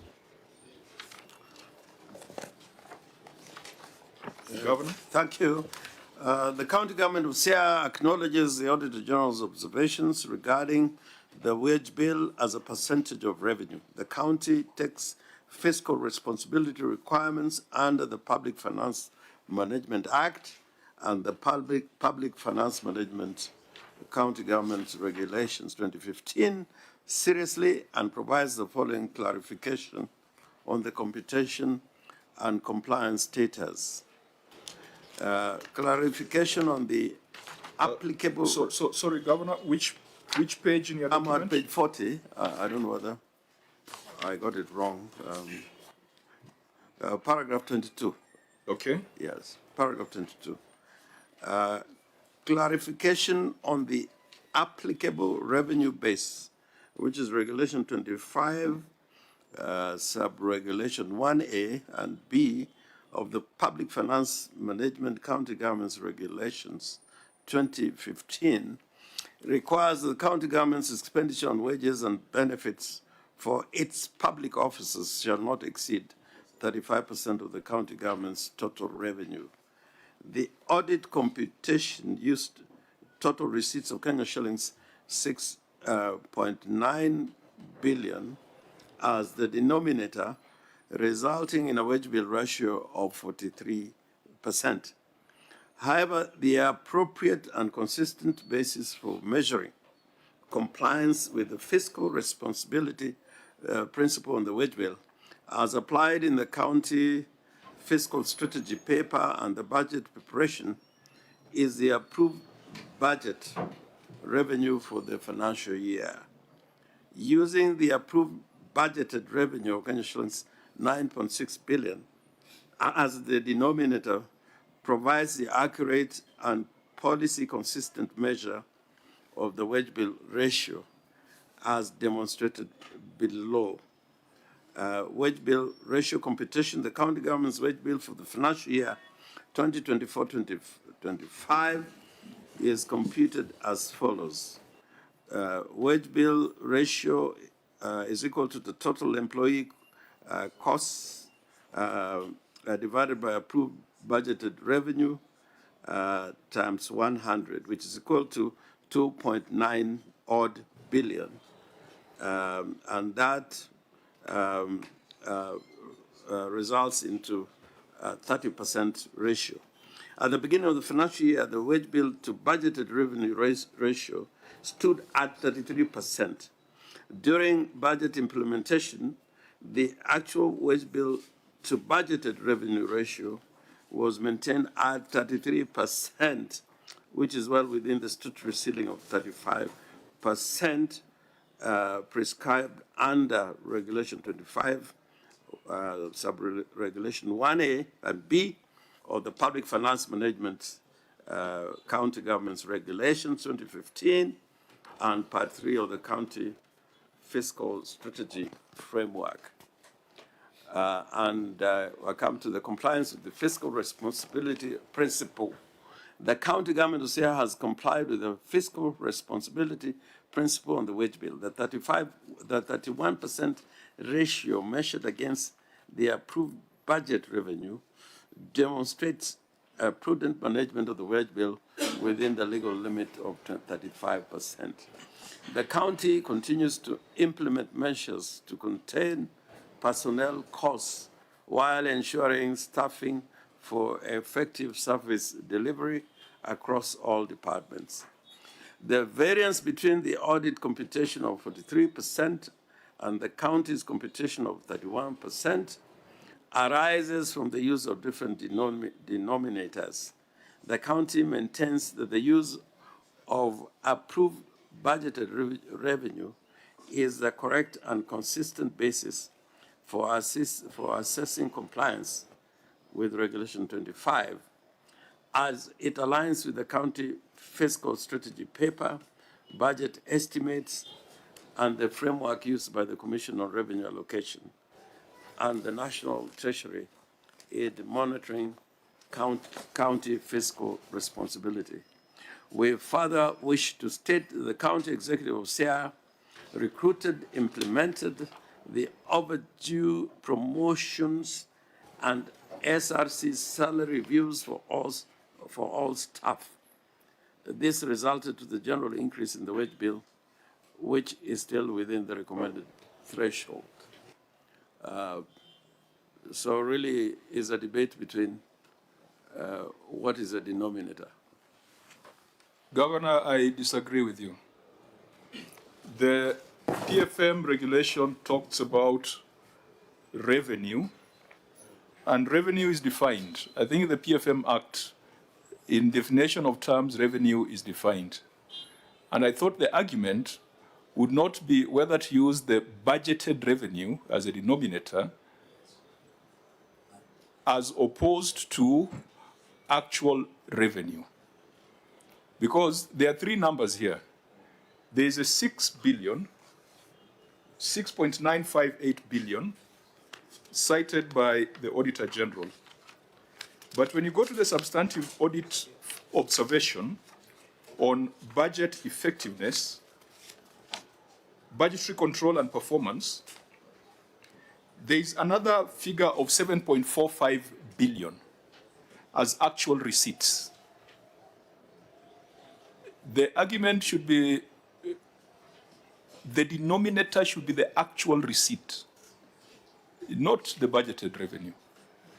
Because the budgeted revenue, you underperformed by 22%. If we took that route, the national government would always be exaggerating its budget so as to justify its decision to take on debt. So, Auditor General, I want clarity on what is the total revenue for the entity. Was it 7.458 billion or 6.958 billion?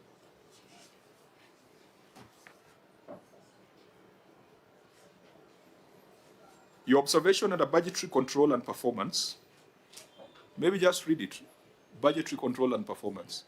Because the base the governor is referring to cannot be the base, cannot be the denominator for computing the fiscal responsibility.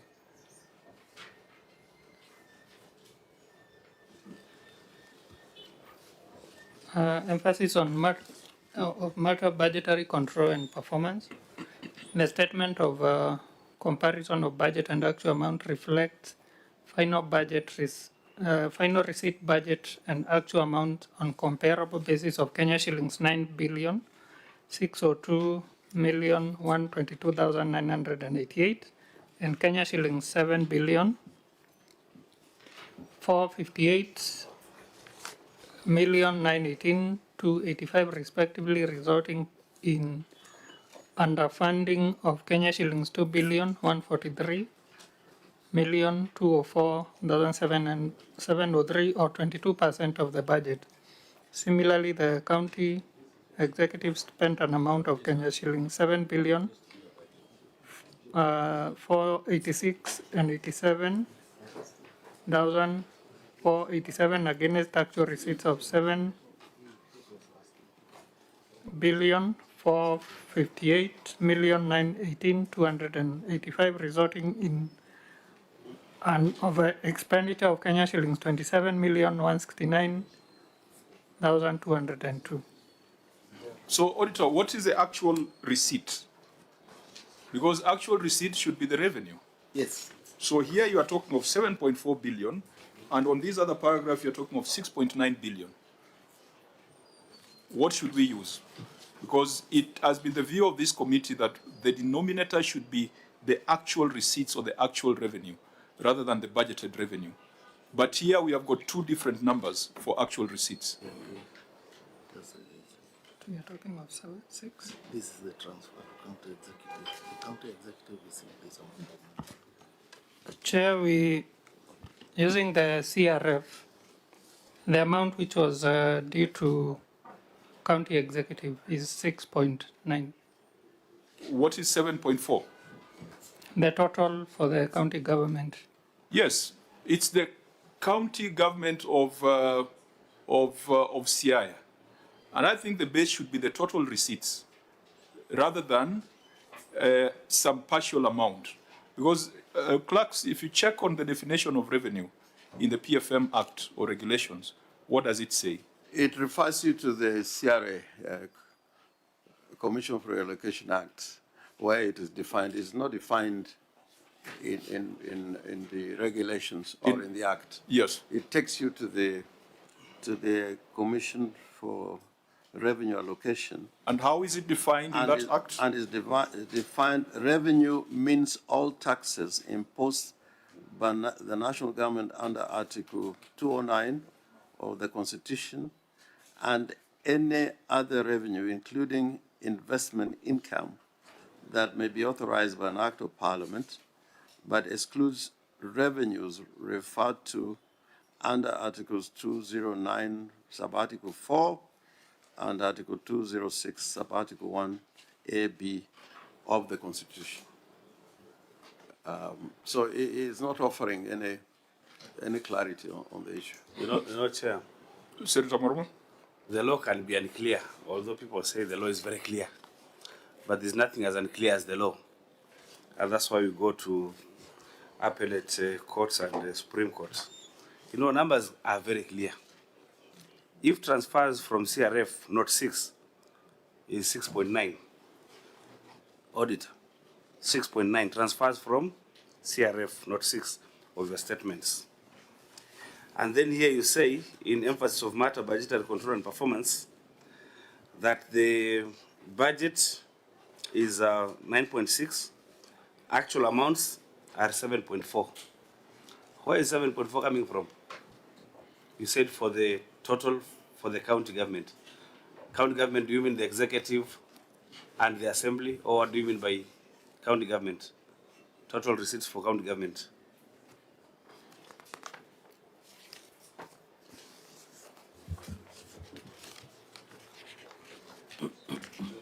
The variance between the two numbers.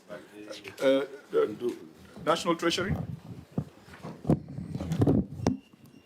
Yes, Chair. I want to give the definition of revenue as prescribed in the PFM Act. And it is indicated that county government revenue means all money derived by or on behalf of a county government from levies, rates, fees, charges, or any other source authorized by the Constitution or an act of Parliament. So I agree with you that the ratio should be on what the county received. And then in the regulations, it provides further clarity and says, for the avoidance of doubt, the revenue referred to shall not include revenues that accrue from extractive natural resources, including as oil and coal. So, I mean, Governor Orengo is has made landmark,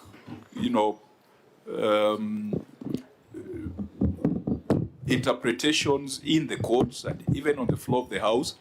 But on this, in terms of revenue, the Senate is guided by the total revenue, the total receipts, rather than the budgeted revenue. if you went budgeted revenue approach, the national government or county governments can do a lot of mischief because all they need to do is to overstate their budgets, then borrow, and then they underperform by 50% in terms of raising of revenue. And then they will tell you, no, we are still okay because it was as per budget. So, Auditor, the only challenge we are throwing your way is that those two numbers must tie. The base that you are using for fiscal responsibility should be the same base you are using for budget performance, for analysis of budget performance. But whatever the case, even if we use that 7 billion, you are at 39.9%, which is still above the 35%. And even if you use the same base, because you have the same argument on the debt to revenue ratio, it's still slightly above the 20%. You are not too far off because we have outliers. We have counties. A county was here which was at 67% on that particular indicator. But please keep an eye on it so that it does not grow. And don't look for a favorable explanation for the growth. Just keep an eye on it. I want to concede from what the Treasury has read out from the county, from the Public Finance Management Act, as to what is county government revenue. I think the definition is more akin to what you're saying, Chair, as opposed to what I was saying earlier. When the law is clear, it is wrong to try and manipulate it. So we stand directed on that issue. Okay, Senator Cherargei had proposed that we look at the HR issues all at once, and we've got very limited time. We've got non-adherence to approved staff establishment, lack of human resource plans and policies, employees without personal numbers, unsupported recruitment of employees, failure to provide staff appointment and posting documents, of course, the non-compliance on fiscal responsibility on wage bill, irregular salary payments, and in the prior year, there were almost 10 paragraphs that relate to weaknesses in human resource management. HR is a regulated profession, just like accountancy, just like law, just like procurement. Do we have the director HR in the delegation, Governor? Chair, in addition, apart from irregular, there is also unreconciled salary arrears, payments, inaccuracies, and also this issue of insurance. Because the CC Finance had mentioned something about insurance. So Okay. I think it's around 10 issues. So insurance could be more of procurement. But do you have the HR director in the delegation? As we said earlier, we are holding professionals to account. HR is a regulated profession. The HR director of a county must be a member of a professional body. And if you've got 10 paragraphs on HR weaknesses, it tells you that there is some professional failure somewhere. Governor? Unfortunately, our HR director has been unwell and ailing over a long period of time. But I have the chief officer in charge of governance and several people in the department, the payroll manager, and many other people in the department. And the county public service board is here also. Yeah, we wanted to establish professional responsibility, the same way we did with the accountants. First of all, we deal with the professionals and ask them where they are failing in ensuring that the human resource, which really is the biggest resource you have in the county, why it would be mismanaged to have all these issues. But of the issues that you cited, Auditor General, are there anywhere you have found an explanation that is satisfactory on the HR issues, so that we deal with the ones that are still outstanding? So starting with non-adherence to approved staff establishment? Not yet, Chair. That is still outstanding? Yes. Who has responsibility for coming up with the staff establishment? Is it the County Public Service Board? Is it the executive?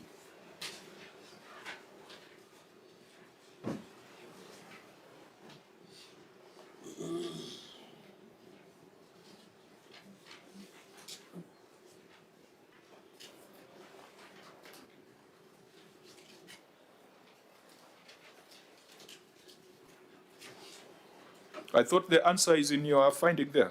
Correct. Where the board has been referred to on the approval of the staff establishment. Because you're saying that there have been creation and redesignation of positions without the authorization of the board. Isn't that the thrust of this audit finding? Non-adherence to approved staff establishment. Yes, Chair. Issue number 14 on lawfulness.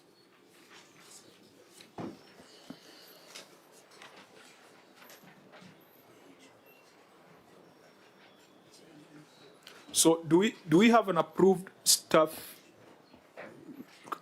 Do we have an approved staff establishment that the board has signed off? I think someone introduced themselves as the chair of the County Public Service Board. Sergeant at Arms, please provide the mic.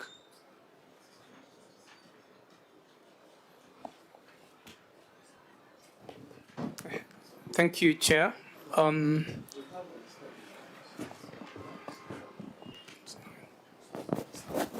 Sorry, Chair. On the enlisted issues on HR, the Public Service Board will respond to non-adherence,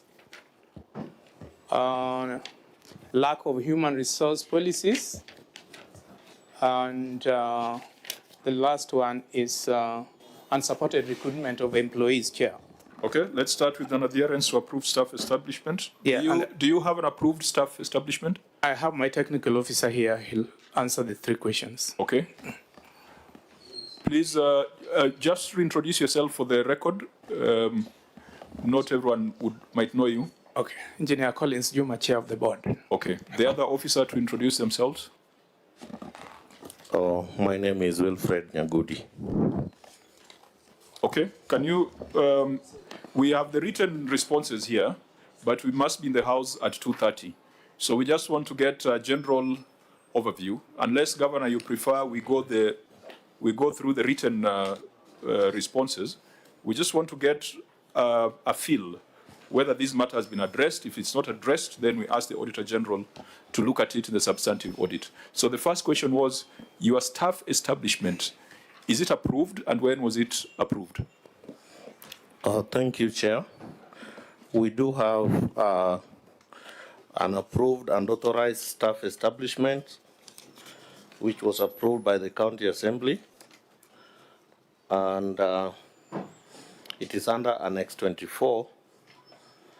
And so if you have an approved staff establishment, yes, is it a fact that there are 273 excess staff?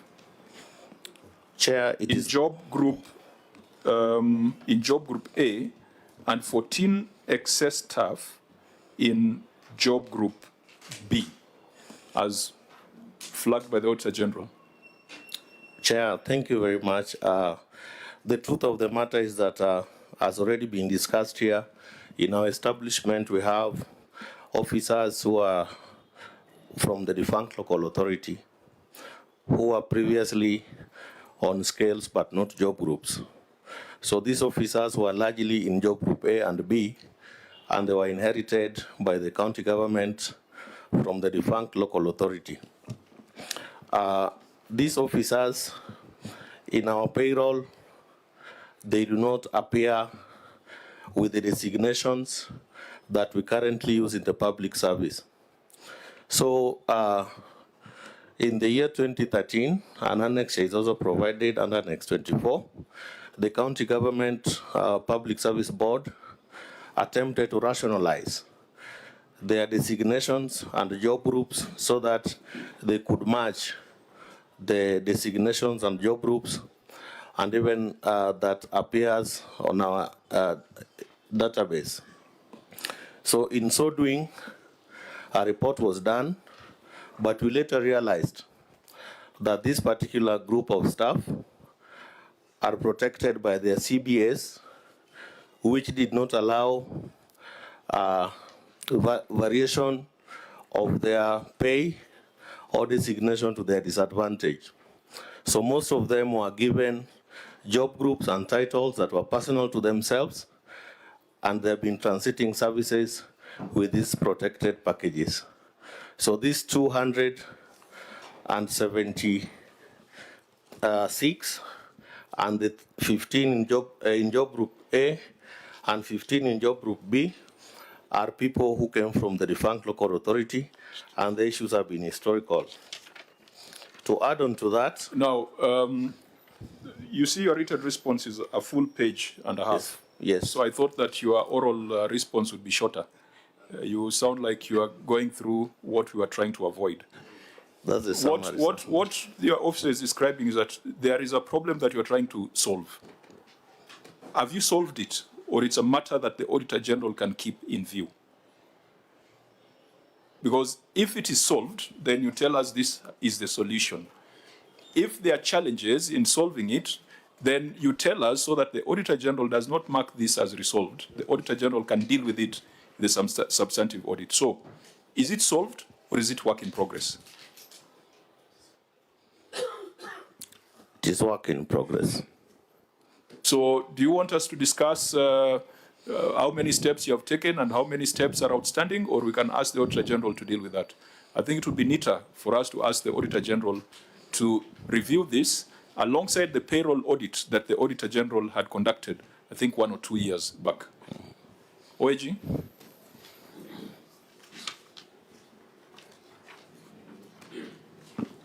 Thank you, Chair. We are well advised. We are going to keep it in view in the current year. Are these the same issues that emerged in the payroll audit? Because I know you did a payroll audit 2 years ago Yes, on most Chair. of the county governments. Yes, Chair. It was part of that. Okay, Senator Chirarke? So I didn't get maybe the County Public Service Board. So where are these excess 273 individuals and 14 staff? Because, Chair, if you notice, this is an adherence of staff establishment. Could it be linked to human resource plans and employees with personal numbers? So what is the fate of these two? If it was excess, does it mean it did not fit to the human resource establishment? And Chair, we have no situation where there is existence of ghost workers who sometimes are transformed into goons. So is there, where are these 273, and was there a head count or an audit to that effect through the Chair County Public Service Board? So where are these people? Yeah, this is a problem of long explanations. Yes. It gives birth to ghosts and goons. Now you have to deal with goons. And sanguinas in some cases. So can you give Senator Chirarke a short, crisp, direct answer? Thank you, Chair. These officers are in the county government and they are serving. So where are they? You are the ones, when the OAG came, they found there were 273. Do they have personal numbers? Are they paid? Which departments do they work? Can you provide segregation? There is Annex 24, which has the names of all those officers and what they do in the county government. Oh, so it is not Annex 24. Let me assist you. It is Annex 23. 24 is something else. What's the accurate annexure? This talks about the fact and local authority staff sustainability. What I can see, Chair, is on Annex 23. Is it Annex 23? Officer, what is the correct annex? Or is it 24? This one on defunctant. Defunct local authority. So these were members, sorry, that is 24. So the 273 are here. Yes. And you have indicated, what is this report about? Sorry, Chair, for taking long, because you have said did not attend due to various reasons, has been observed by County Assembly. Others you have said is on 3-year study leave. Others is did not attend. Why did they not attend? So does it mean they exist? Because if you are saying, Chair, If you look at this report that has been provided, employees who did not attend suitability interviews. So these who did not attend suitability interviews, what is their fate? One, you have said a number have been observed by county assembly.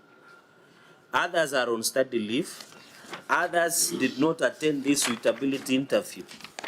I think there are a number of them. I think how many are they? It has not been numbered. Even clerks, market attendant. So what is the fate of those who did not attend the interviews? Chair, that report is about stuff that the county government inherited from the defunct local authority. That is why you are seeing the designations are not matching the current designations we have in public service. So in an effort to rationalize their terms and conditions of service, the board undertook a suitability interview, taking into consideration their qualifications and where they could be placed. So that is the report. Sorry, Chair, you know you should do it with military precision. I just need a very specific answer. So they did not attend, they were fired. No, they were not fired. Where are they? They are working in the county government. But they didn't attend suitability interviews. Because they're already serving in the service. Why were you demanding that they attend the suitability interview? For the board to rationalize their engagement. How did you rationalize without having them to appear before you? Yeah, maybe Chair, they need to tell us if it was optional and if there was a penalty if you don't attend. Yes. Number two, because for this query to go, you must give us an indication on when you'll resolve this. Yeah, a timeline. Is it how many months, how many years? I think it should be months. When are you going to make sure that there is adherence to an already existing staff establishment? In addition to the Vice Chair comment, in fact, in your report, you have said of total 355 employees of defunct and local authorities were invited for suitability interviews. Only 308 appeared for suitability interviews. Was it optional? And where is that memo to show that it was optional? Chair, as I've already explained, you cannot alter the terms and conditions of an officer without their consent. Now, in so doing, the board sought to rationalize the terms and conditions of service of these people. And I said because of some legal bottlenecks, the implementation of that report did not take place.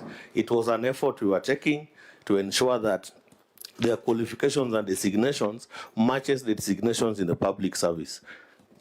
Now, members, when you look at the time, yes, we will not make a lot of progress because the other alternative would be for the governor to read his written responses in full so that all those questions are addressed. But time will not allow us. We've got about 6 paragraphs that touch on policy, and practice. Can we go back to 1 or 2 issues that touch on numbers? Where, for example, the insurance question that you are asking, so that the HR issues, which are more of policy and which are still work in progress, we ask the Auditor-General to keep them in view, so that we can use the remaining minutes to deal with issues where the Auditor-General has talked of irregularities involving financial matters. The policy issues can be kept in view. Maybe, Chair, in the interest of time, maybe we can find out if Siaya was among the counties we are giving view in terms of human resource, because I can see it forms basis of almost 60% of the audit queries. Maybe because I can see Chair will not be doing justice because the County Public Service Board of Siaya has scattered around the issue. Because we really want to know where these 273 are. Because if the County Public Service Board would give us a precise answer, we would just leave it there. But you can see has gone ahead under Annex 24 to even talk of something you are not aware of, legal bottlenecks, which is not the explanation that was given to justify the excess of 273 employees. Senator Muruma. There's this one also, Chair, paragraph 16 on page 11, where we have some employees without personal numbers. Is it related? Yeah, what is the reason for employees not having personal numbers? Okay, whether they come from the defunct authorities or they are newly employed. We need to get maybe just 1 or 2 sentences answer. Yes. As we keep it in view. Yes. Okay. If we can say that, we leave it there. This one of employees without UPN. 449 employees. Can I ask the County Secretary? Yes, please. Be very precise. Thank you, Chair. In around February, Siaya was running 2 payrolls, which was the one on high risk for employees with UPN and for manual employees who did not have UPN. From then on, the Cabinet took a position that we only work on a payroll with all employees, and so we embarked on a system to ensure all our employees now have UPN.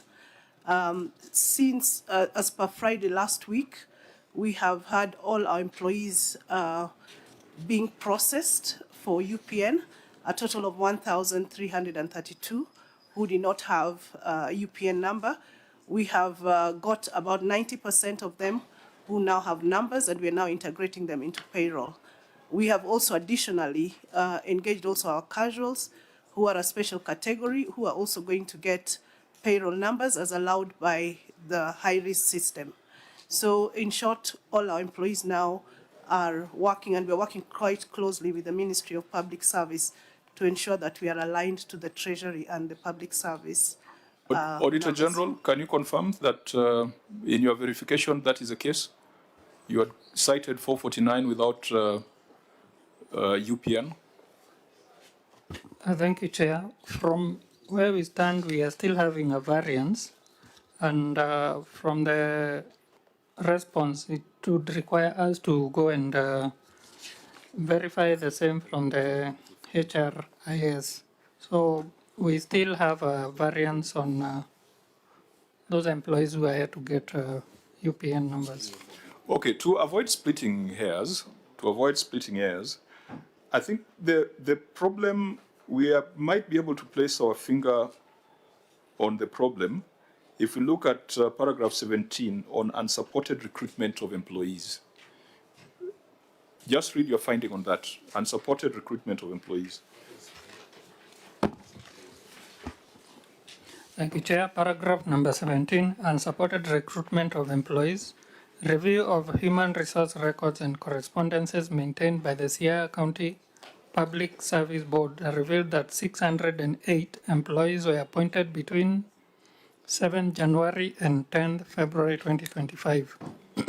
However, the audit was not able to confirm the authenticity of the recruitment process, since supporting documents such as advertisement, shortlisting records, interview minutes, and appointment letters were not availed for audit review.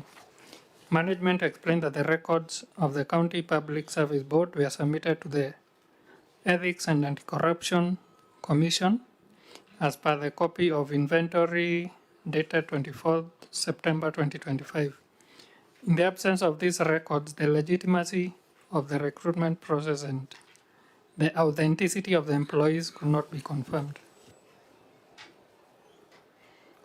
Governor, do you think it's necessary to go through the 1.5 page of response, or you could highlight the key facts? Because, as I said, we are placing our finger on the problem. EACC is doing an investigation on unsupported recruitment of employees.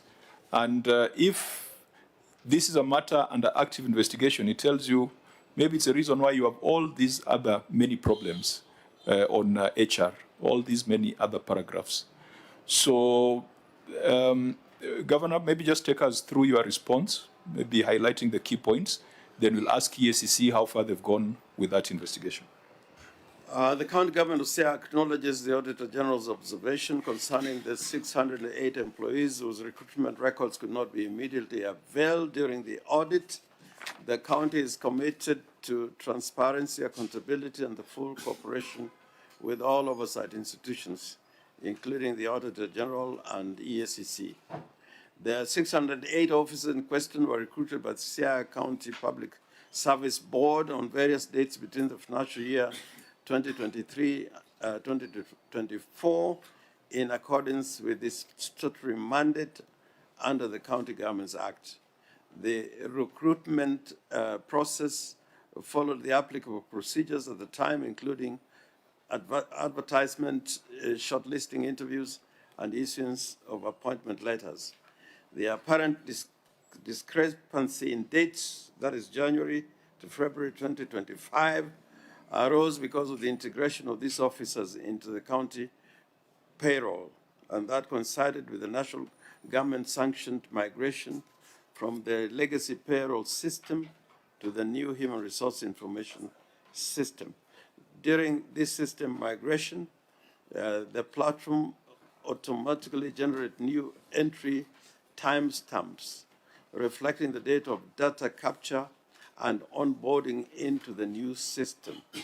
That is January 2025, rather than the original dates of recruitment and appointment in financial year 2023-2024. In the course of fulfilling its constitutional and statutory mandate, the ACC visited the offices of the Siaya County Public Service Board to investigate complaints that had been presented to it. During this visit, the ACC officers collected certain original documents relating to recruitment in question to aid their ongoing investigations. As a result, the specific records requested by the audit team were not physically available at the County Public Service Board at the time of the audit.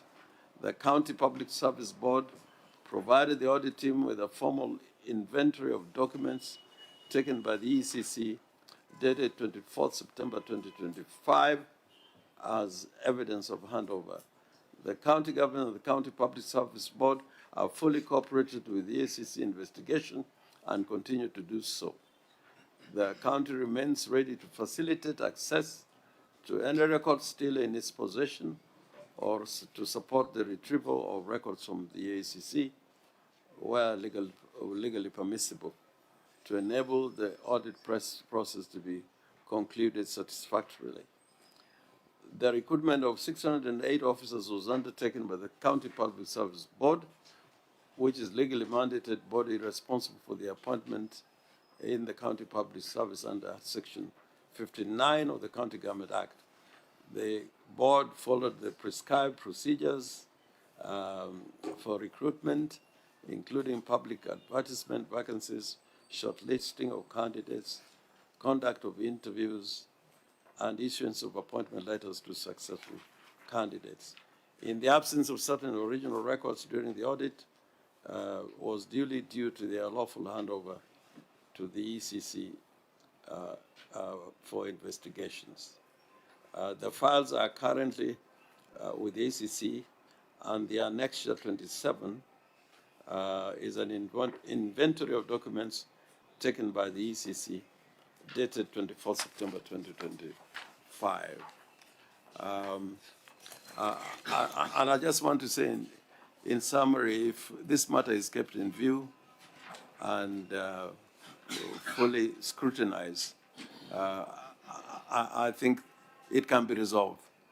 By the way it looks at the moment with documents not being fully in the hands of the county, it would not be easy for us to establish the audit query.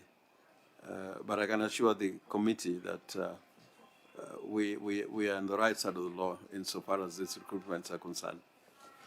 So EACC, you are investigating something related to this matter of unsupported recruitment. What is the update? Yes, thank you, Chair. I've confirmed with our Central Nyanza Regional Office, which covers Kisumu, Siaya, and Vihiga counties, and this matter is still under investigation. It is at an advanced stage. Because these documents were handed over on the 24th of September, 2025. So it's almost 1 year down the line. The question is, I know we didn't put it in law, but if it's establishing whether employees were properly recruited, do you need a year to do the investigations? I mean, let's just be honest. Some of these things, it causes uncertainty and a lot of anxiety when ESCC is holding records, and it means that it gives them a blank check to come any other time to raid and to ask for additional documents. How do we address this thing of an elastic investigation? Yeah, thank you, Chair. Before maybe Christine answers. Okay. Isn't it possible for ESCC to photocopy the documents and certify them and return the other documents so that the other government agencies really can use them, like for auditing? Because September 25th is about the time that auditing is going on. Maybe before ESCC, you know, Chair, this is under investigation. I think whether regularly or irregularly the 608 employees were employed is until after investigations have been done. So I can imagine if the ESCC finds later that it was not regularly done, you might have to follow up this 608 to refund the money. So I think it is a dicey situation. But my only concern with ESCC, which I agree with the Chair, is why is it taking long to conclude on this matter? And is it, you know, when Kenyans and more people from Siaya, especially the 608 employees, would really want to know? Because if you just say active investigation, is it at case analysis? Has the file been forwarded to ODP? We are not saying you disclose the ingredients of the case, but what stage? Is it case analysis? Is it forwarded to ODPP? So that you don't also, maybe, my thinking, some of these 608 employees could be critical, essential staff. So the fact that they remain uncertain, it means it will affect the service delivery to the people of Siaya. Yes, you see? Thank you, Chair. I'll start by answering the question by Senator Maruma about the certification of documents. The advice that we normally give to entities before they hand over documents to ESCC, they're supposed to do copies and retain their copy so that we don't stop statutory processes like the audit process. On the question of how long it takes, when I say a matter is under active investigation, I mean that maybe interviews have been recorded, not to disclose much, not at analysis. The investigation is already ongoing, and we are trying our best to fast-track the process so that we finalize this investigation and forward the matter to DPP. Thank you. Remember, we made a resolution to invite the ESCC before this committee, and we resolved that it will not be a 1-hour presentation of a paper. We will sit with the ESCC for a full day, and we'll go county by county to get an update on matters that the Senate has referred to them. Because the language of active investigation is an indefinite thing that can also be weaponized, that investigations can close at a point when the persons involved are not politically correct. So we need to deal with that. If you look at, for example, the 24th item that was collected by the ESCC on page 247. It is a Siaya County Public Service Board official seal. So does it mean that the County Service Board has not had an official seal since 24th of September 2025?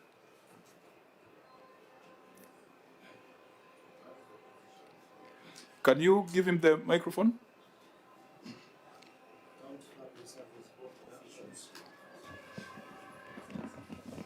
The seal has not been returned, so we don't have a seal. How does that affect your functions? Of course, we've not been undertaking functions that requires a seal. What are those functions that require a seal? There are certain reports that sometimes we are required to send to the assembly, and issues of mainly that one, and even the minutes of the Public Service Board. So we just have the minutes, but they're not sealed. Senator Muruma? Yeah, Chair, I'm just following up on the response by Christine. that they advise the entities to photocopy the documents before they cut them away. Auditors, are you able to use photocopy documents from the entities? I don't think so. Certified. No, not certified. They photocopy and decertify. I think it is easier, you photocopy, or it's neater, ESCC photocopies and certifies, then leaves the original documents for the other entities. Yeah, not the other way around. That you entities, now Siaya, photocopy and remain with the documents, then they go with the originals. I thought it is neater that you photocopy as ESCC, you certify, cut away what you have certified, then leave the original documents with the entity. How would they do with the seal? How will they photocopy the seal? The seal.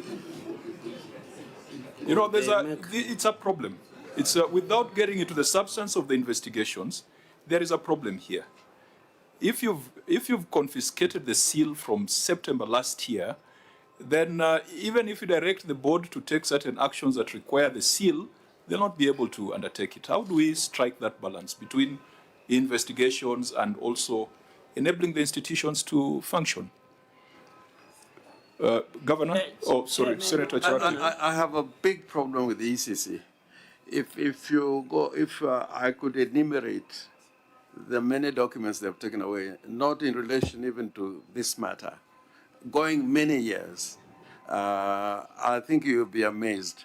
I think it's a matter of as a matter of public duty, ECC should be doing speedy but accurate investigations. Because like this matter, so long as it's in the public domain that 605 employees were recruited or employed illegally without an answer from the ECC or prosecution by the NCC or a clean slate from the ECC, it is a public issue, which, as you said, can be weaponized.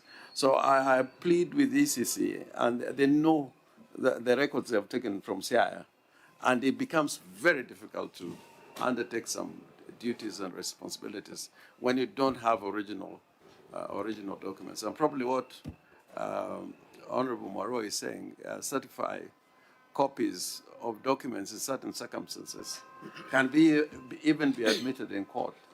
But to take the entire record from a county, vital records,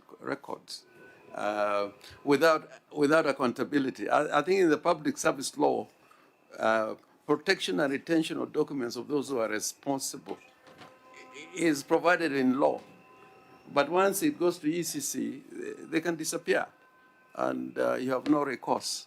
So 1 year, I agree, is a long time, and it doesn't take, handed investigators to establish. There's 605 people. You can, in 4 or 5 days, be able to determine whether there was an advertisement for these jobs, whether there were interviews conducted, whether there were shortlisting, and whether there were appointments. I think it's a straightforward investigation. In any case, Parliament is given 90 days to consider the reports of the Auditor-General and to make recommendations. If Parliament can be given timelines, then I believe all institutions also need to be given timelines. Otherwise, we are going to affect operations in counties. Senator Maybe, Governor, out of 6 or 8 employees that are in question, how many are on contract? Because I can see in your advert they are supposed to have been given 3-year contract and 1 year has lapsed. So how many out of 6 or 8 that has been queried by the OAG were supposed to be under contract of 3 years? It is difficult to answer that question without those records. It's not an answer I can give off the cuff. I need to look at those records. Now, members, let's do a quick, so these HR issues, it then could indicate that as long as these investigations are ongoing and as long as the auditors don't have visibility of certain records, it will always remain an open audit issue. So please keep in view all this, and if you still don't have the records, if ESCC or the entity cannot agree on certification of copies, please raise it again in the next audit cycle. Now, so in HR, which is a regulated profession, we can see that there are issues. In legal, which is another regulated profession, the Auditor General tells us that there are weaknesses in the legal department, where 25 million was paid as legal fees to various firms, but the Auditor General says the county executive did not have a substantive county attorney during the year under review. Governor, has that been fixed? Fixed. The county attorney is here. County attorney, please go on record. You are the evidence to resolve this matter. Can the county attorney be tabled? Chair, I confirm that I am the county attorney. My name is Velma Maumo. When were you appointed? I was appointed on 13th of May, 2026. 13th of May 2026. That was not too far away. So, Auditor General, you'll confirm that it is a substantive appointment, compliant with, I hope those are not the records that the ESCC has. County Public Service Board, how did you recruit a county attorney when your seal is with the ESCC? Because this is a position that needs approval of the County Assembly. We appoint a panel. That panel must be approved by the Assembly. Yes, I just want to find out whether these require the seal. The appointment of the county attorney is not done by the County Public Service Board. So it does not require the seal of the Public Service Board? It doesn't. Okay. There were also weaknesses in the internal audit function, where the Auditor General says that the number of employees were far below what is required in the staff establishment, and that the staff in there were not members of professional bodies. Governor, what is the status on that? I think the internal auditor is here. Can I lay her table her? You can table the internal auditor. Yeah, thank you, Chair. It's true, we have a lean staff. Be upstanding so that we're able to see you. Sorry. Yeah, thank you. It's true we have a lean staff. Sorry, my name is Jennifer Ogola, the Director Internal Audit, as well as Secretary to the Audit Committee. We have a few staff, as indicated by the external audit. But we've already done a request. We've shared the same with the governor, and the governor has directed the county secretary. Let me just stop you for the sake of time and go to the specific matter in the audit finding. Information from management indicated that the officers carrying out duties of the internal audit were employed as ward administrators and deployed to the unit, casting doubt on the effectiveness of the unit. Were you employed as a ward administrator? No, sir. I was employed as the Director Internal Audit.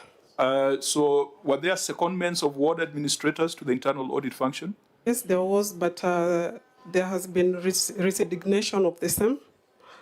So you no longer have ward administrators as internal auditors? No, we don't. With effect from? I'm not so sure of the date, but he has been resignated. It was one person, or it was several people? Yeah, it was one person. Did that ward administrator have any financial background or skills? Yeah, he has a part 1 of CPA and is an undergraduate in commerce.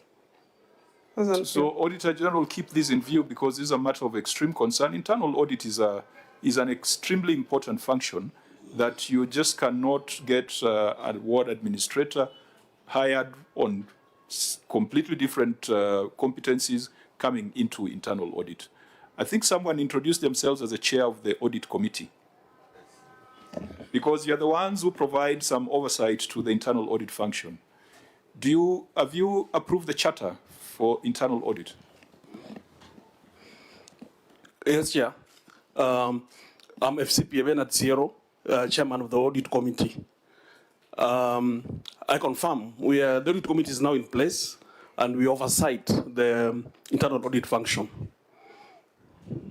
How many of your internal auditors are members of ISPAC or the Institute of Internal Auditors? So far, we are two members who are. No, leave alone the board. Leave alone the board. I mean, there's a gazette notice on how it's to be constituted. I'm talking about the technical team, the internal auditors. Is there any of them who's a member of ISPAC or a member of the Institute of Internal Auditors? Yeah. Like the director, the director is a qualified accountant and also a member of the internal audit. How many of them have that professional qualification? Because that's a query here. How many are accountants? How many are accountants? In terms of the accountants, I may not have the exact numbers. I think the secretary will be able to communicate on that. But what I know, there's a shortage. They still don't have enough numbers, maybe as will be required for them to fully execute the internal audit function. FCPA, maybe we can learn from you. How do you interface with this report that we are considering as an audit committee of the county executive? Thank you, Chair. Actually, the requirement is, if you look at the PFM Act, the expectation is before the financial report is even submitted to the external auditors, it should pass through the internal audit, then the audit committee is able to look at it. But that has not been happening. I think there's been a weakness on that. What is should? It should, isn't it? You said it should pass through. Yes. So the question is, does it? Not yet, not at the moment, but we are trying to push for that to be happening. Okay. Because I think that's the best practice. It should pass through the internal audit, then internal audit reports to us, because we offer the oversight. You know, we are independent of the county as audit committee members, so that we are able to give some kind of independent opinion or input before it goes now to the external auditor, who is the OAG. But that has been lacking, and I think that's one area we've already discussed, and maybe going forward it should be implemented. We might draw on your experience also to look at the law, because under the PFM Act, there's a county PFM technical working group. Auditor? Yeah. At the county level, there's a technical working group under the PFM Act that is led by the CC Finance. How does it interface with the audit committee?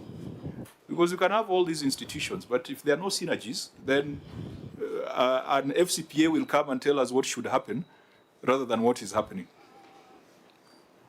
I agree with you, Chair. I know there's a lot of work in progress, but we are hopeful that with time, we should move towards what is expected.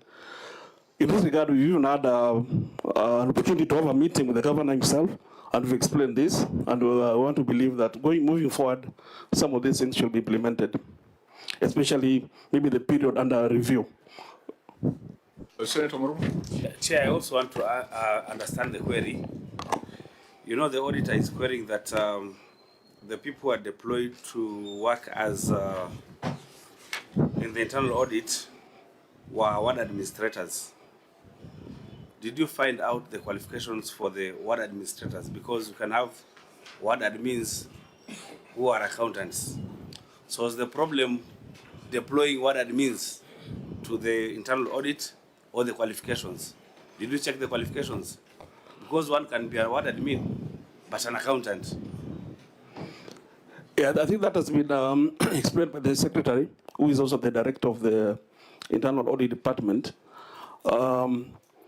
And I believe, because for us as a committee, we don't have opportunity to interact with all the staff per se, because we operate largely through the committee meetings. We also have our committee meetings where the top auditors from the department come and present to us. So I may not have the exact view of what you need to have is to get the qualifications for the 12 officers working in the internal audit department, because there is that part of qualification and the part of bridging the gap according to the staff establishment.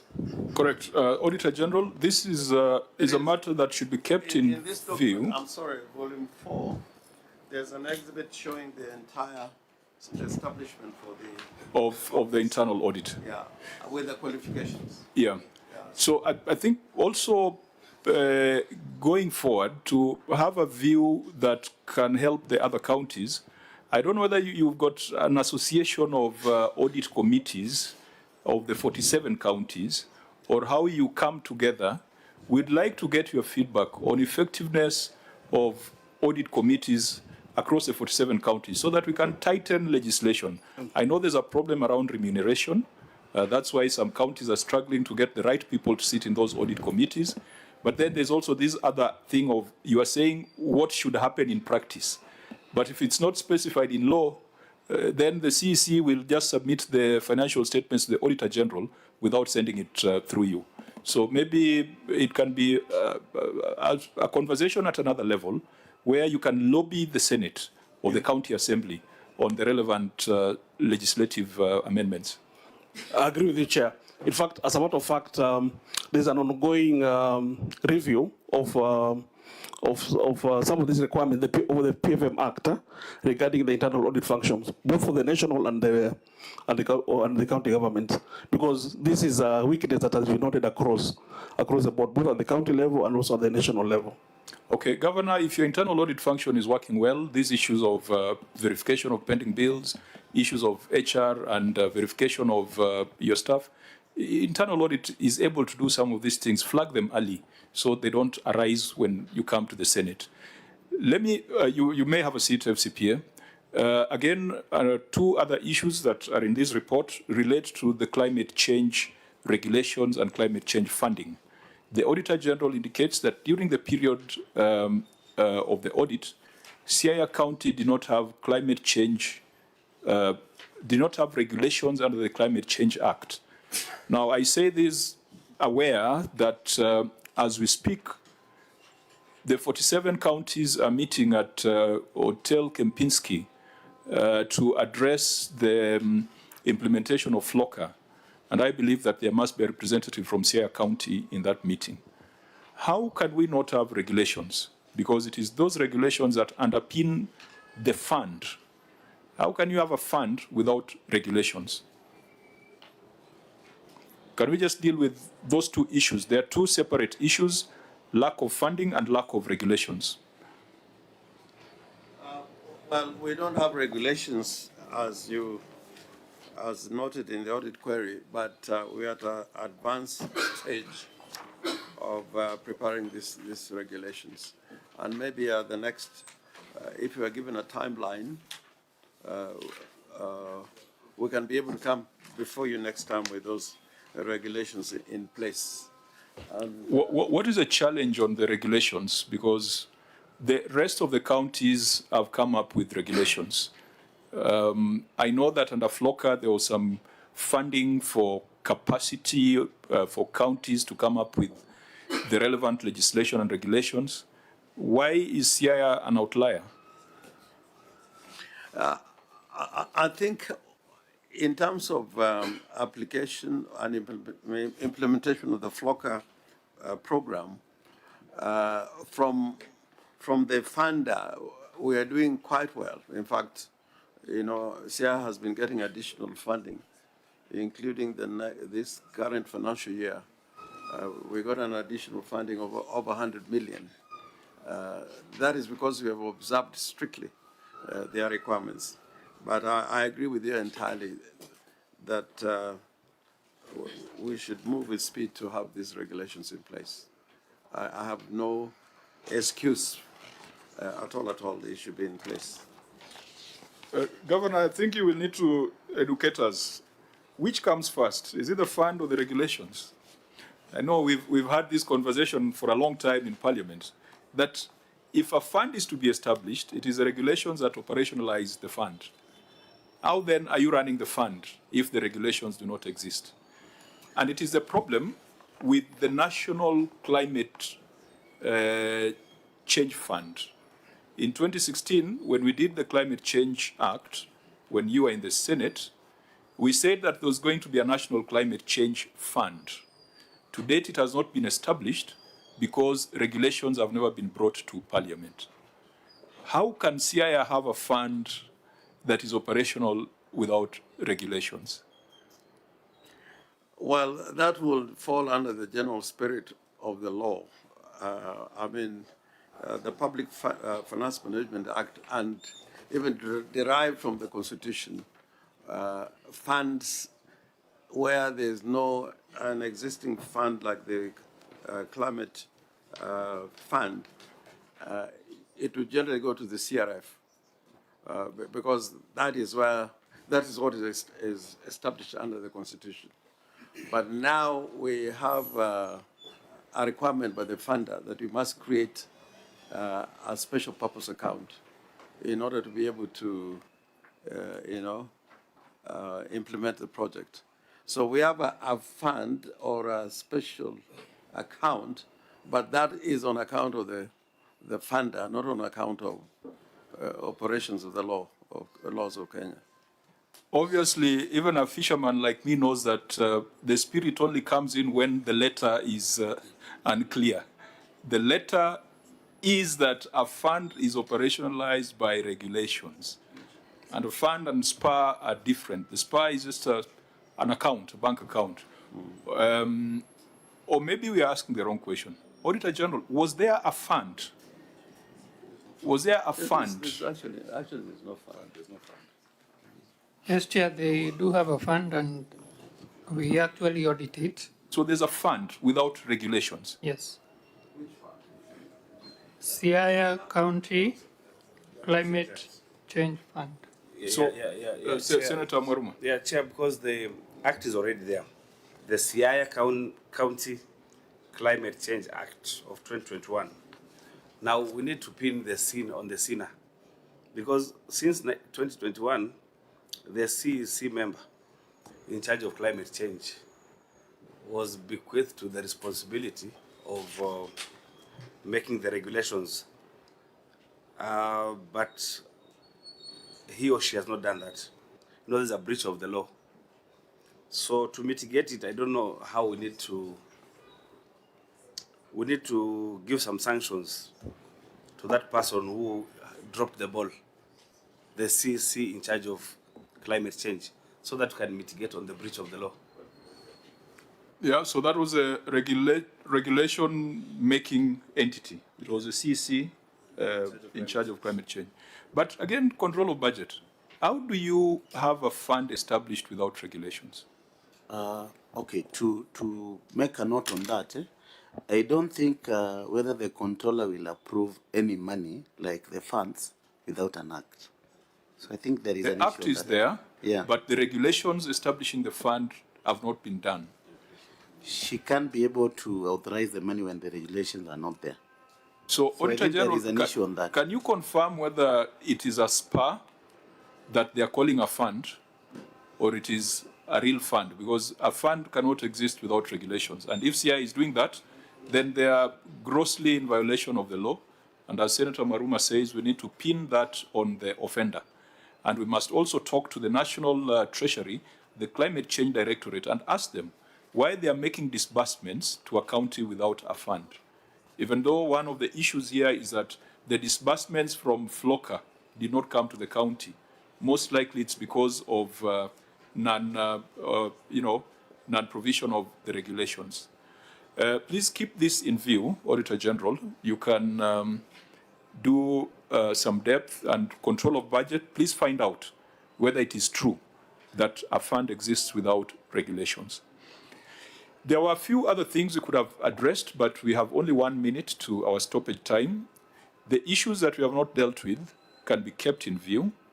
County Assembly would be happy if you could share with us your adoption, the minutes or the Hansard for adoption, because I believe that when you tabled your report, there was some debate on the report, so that we can take into consideration your report, the debate by the members.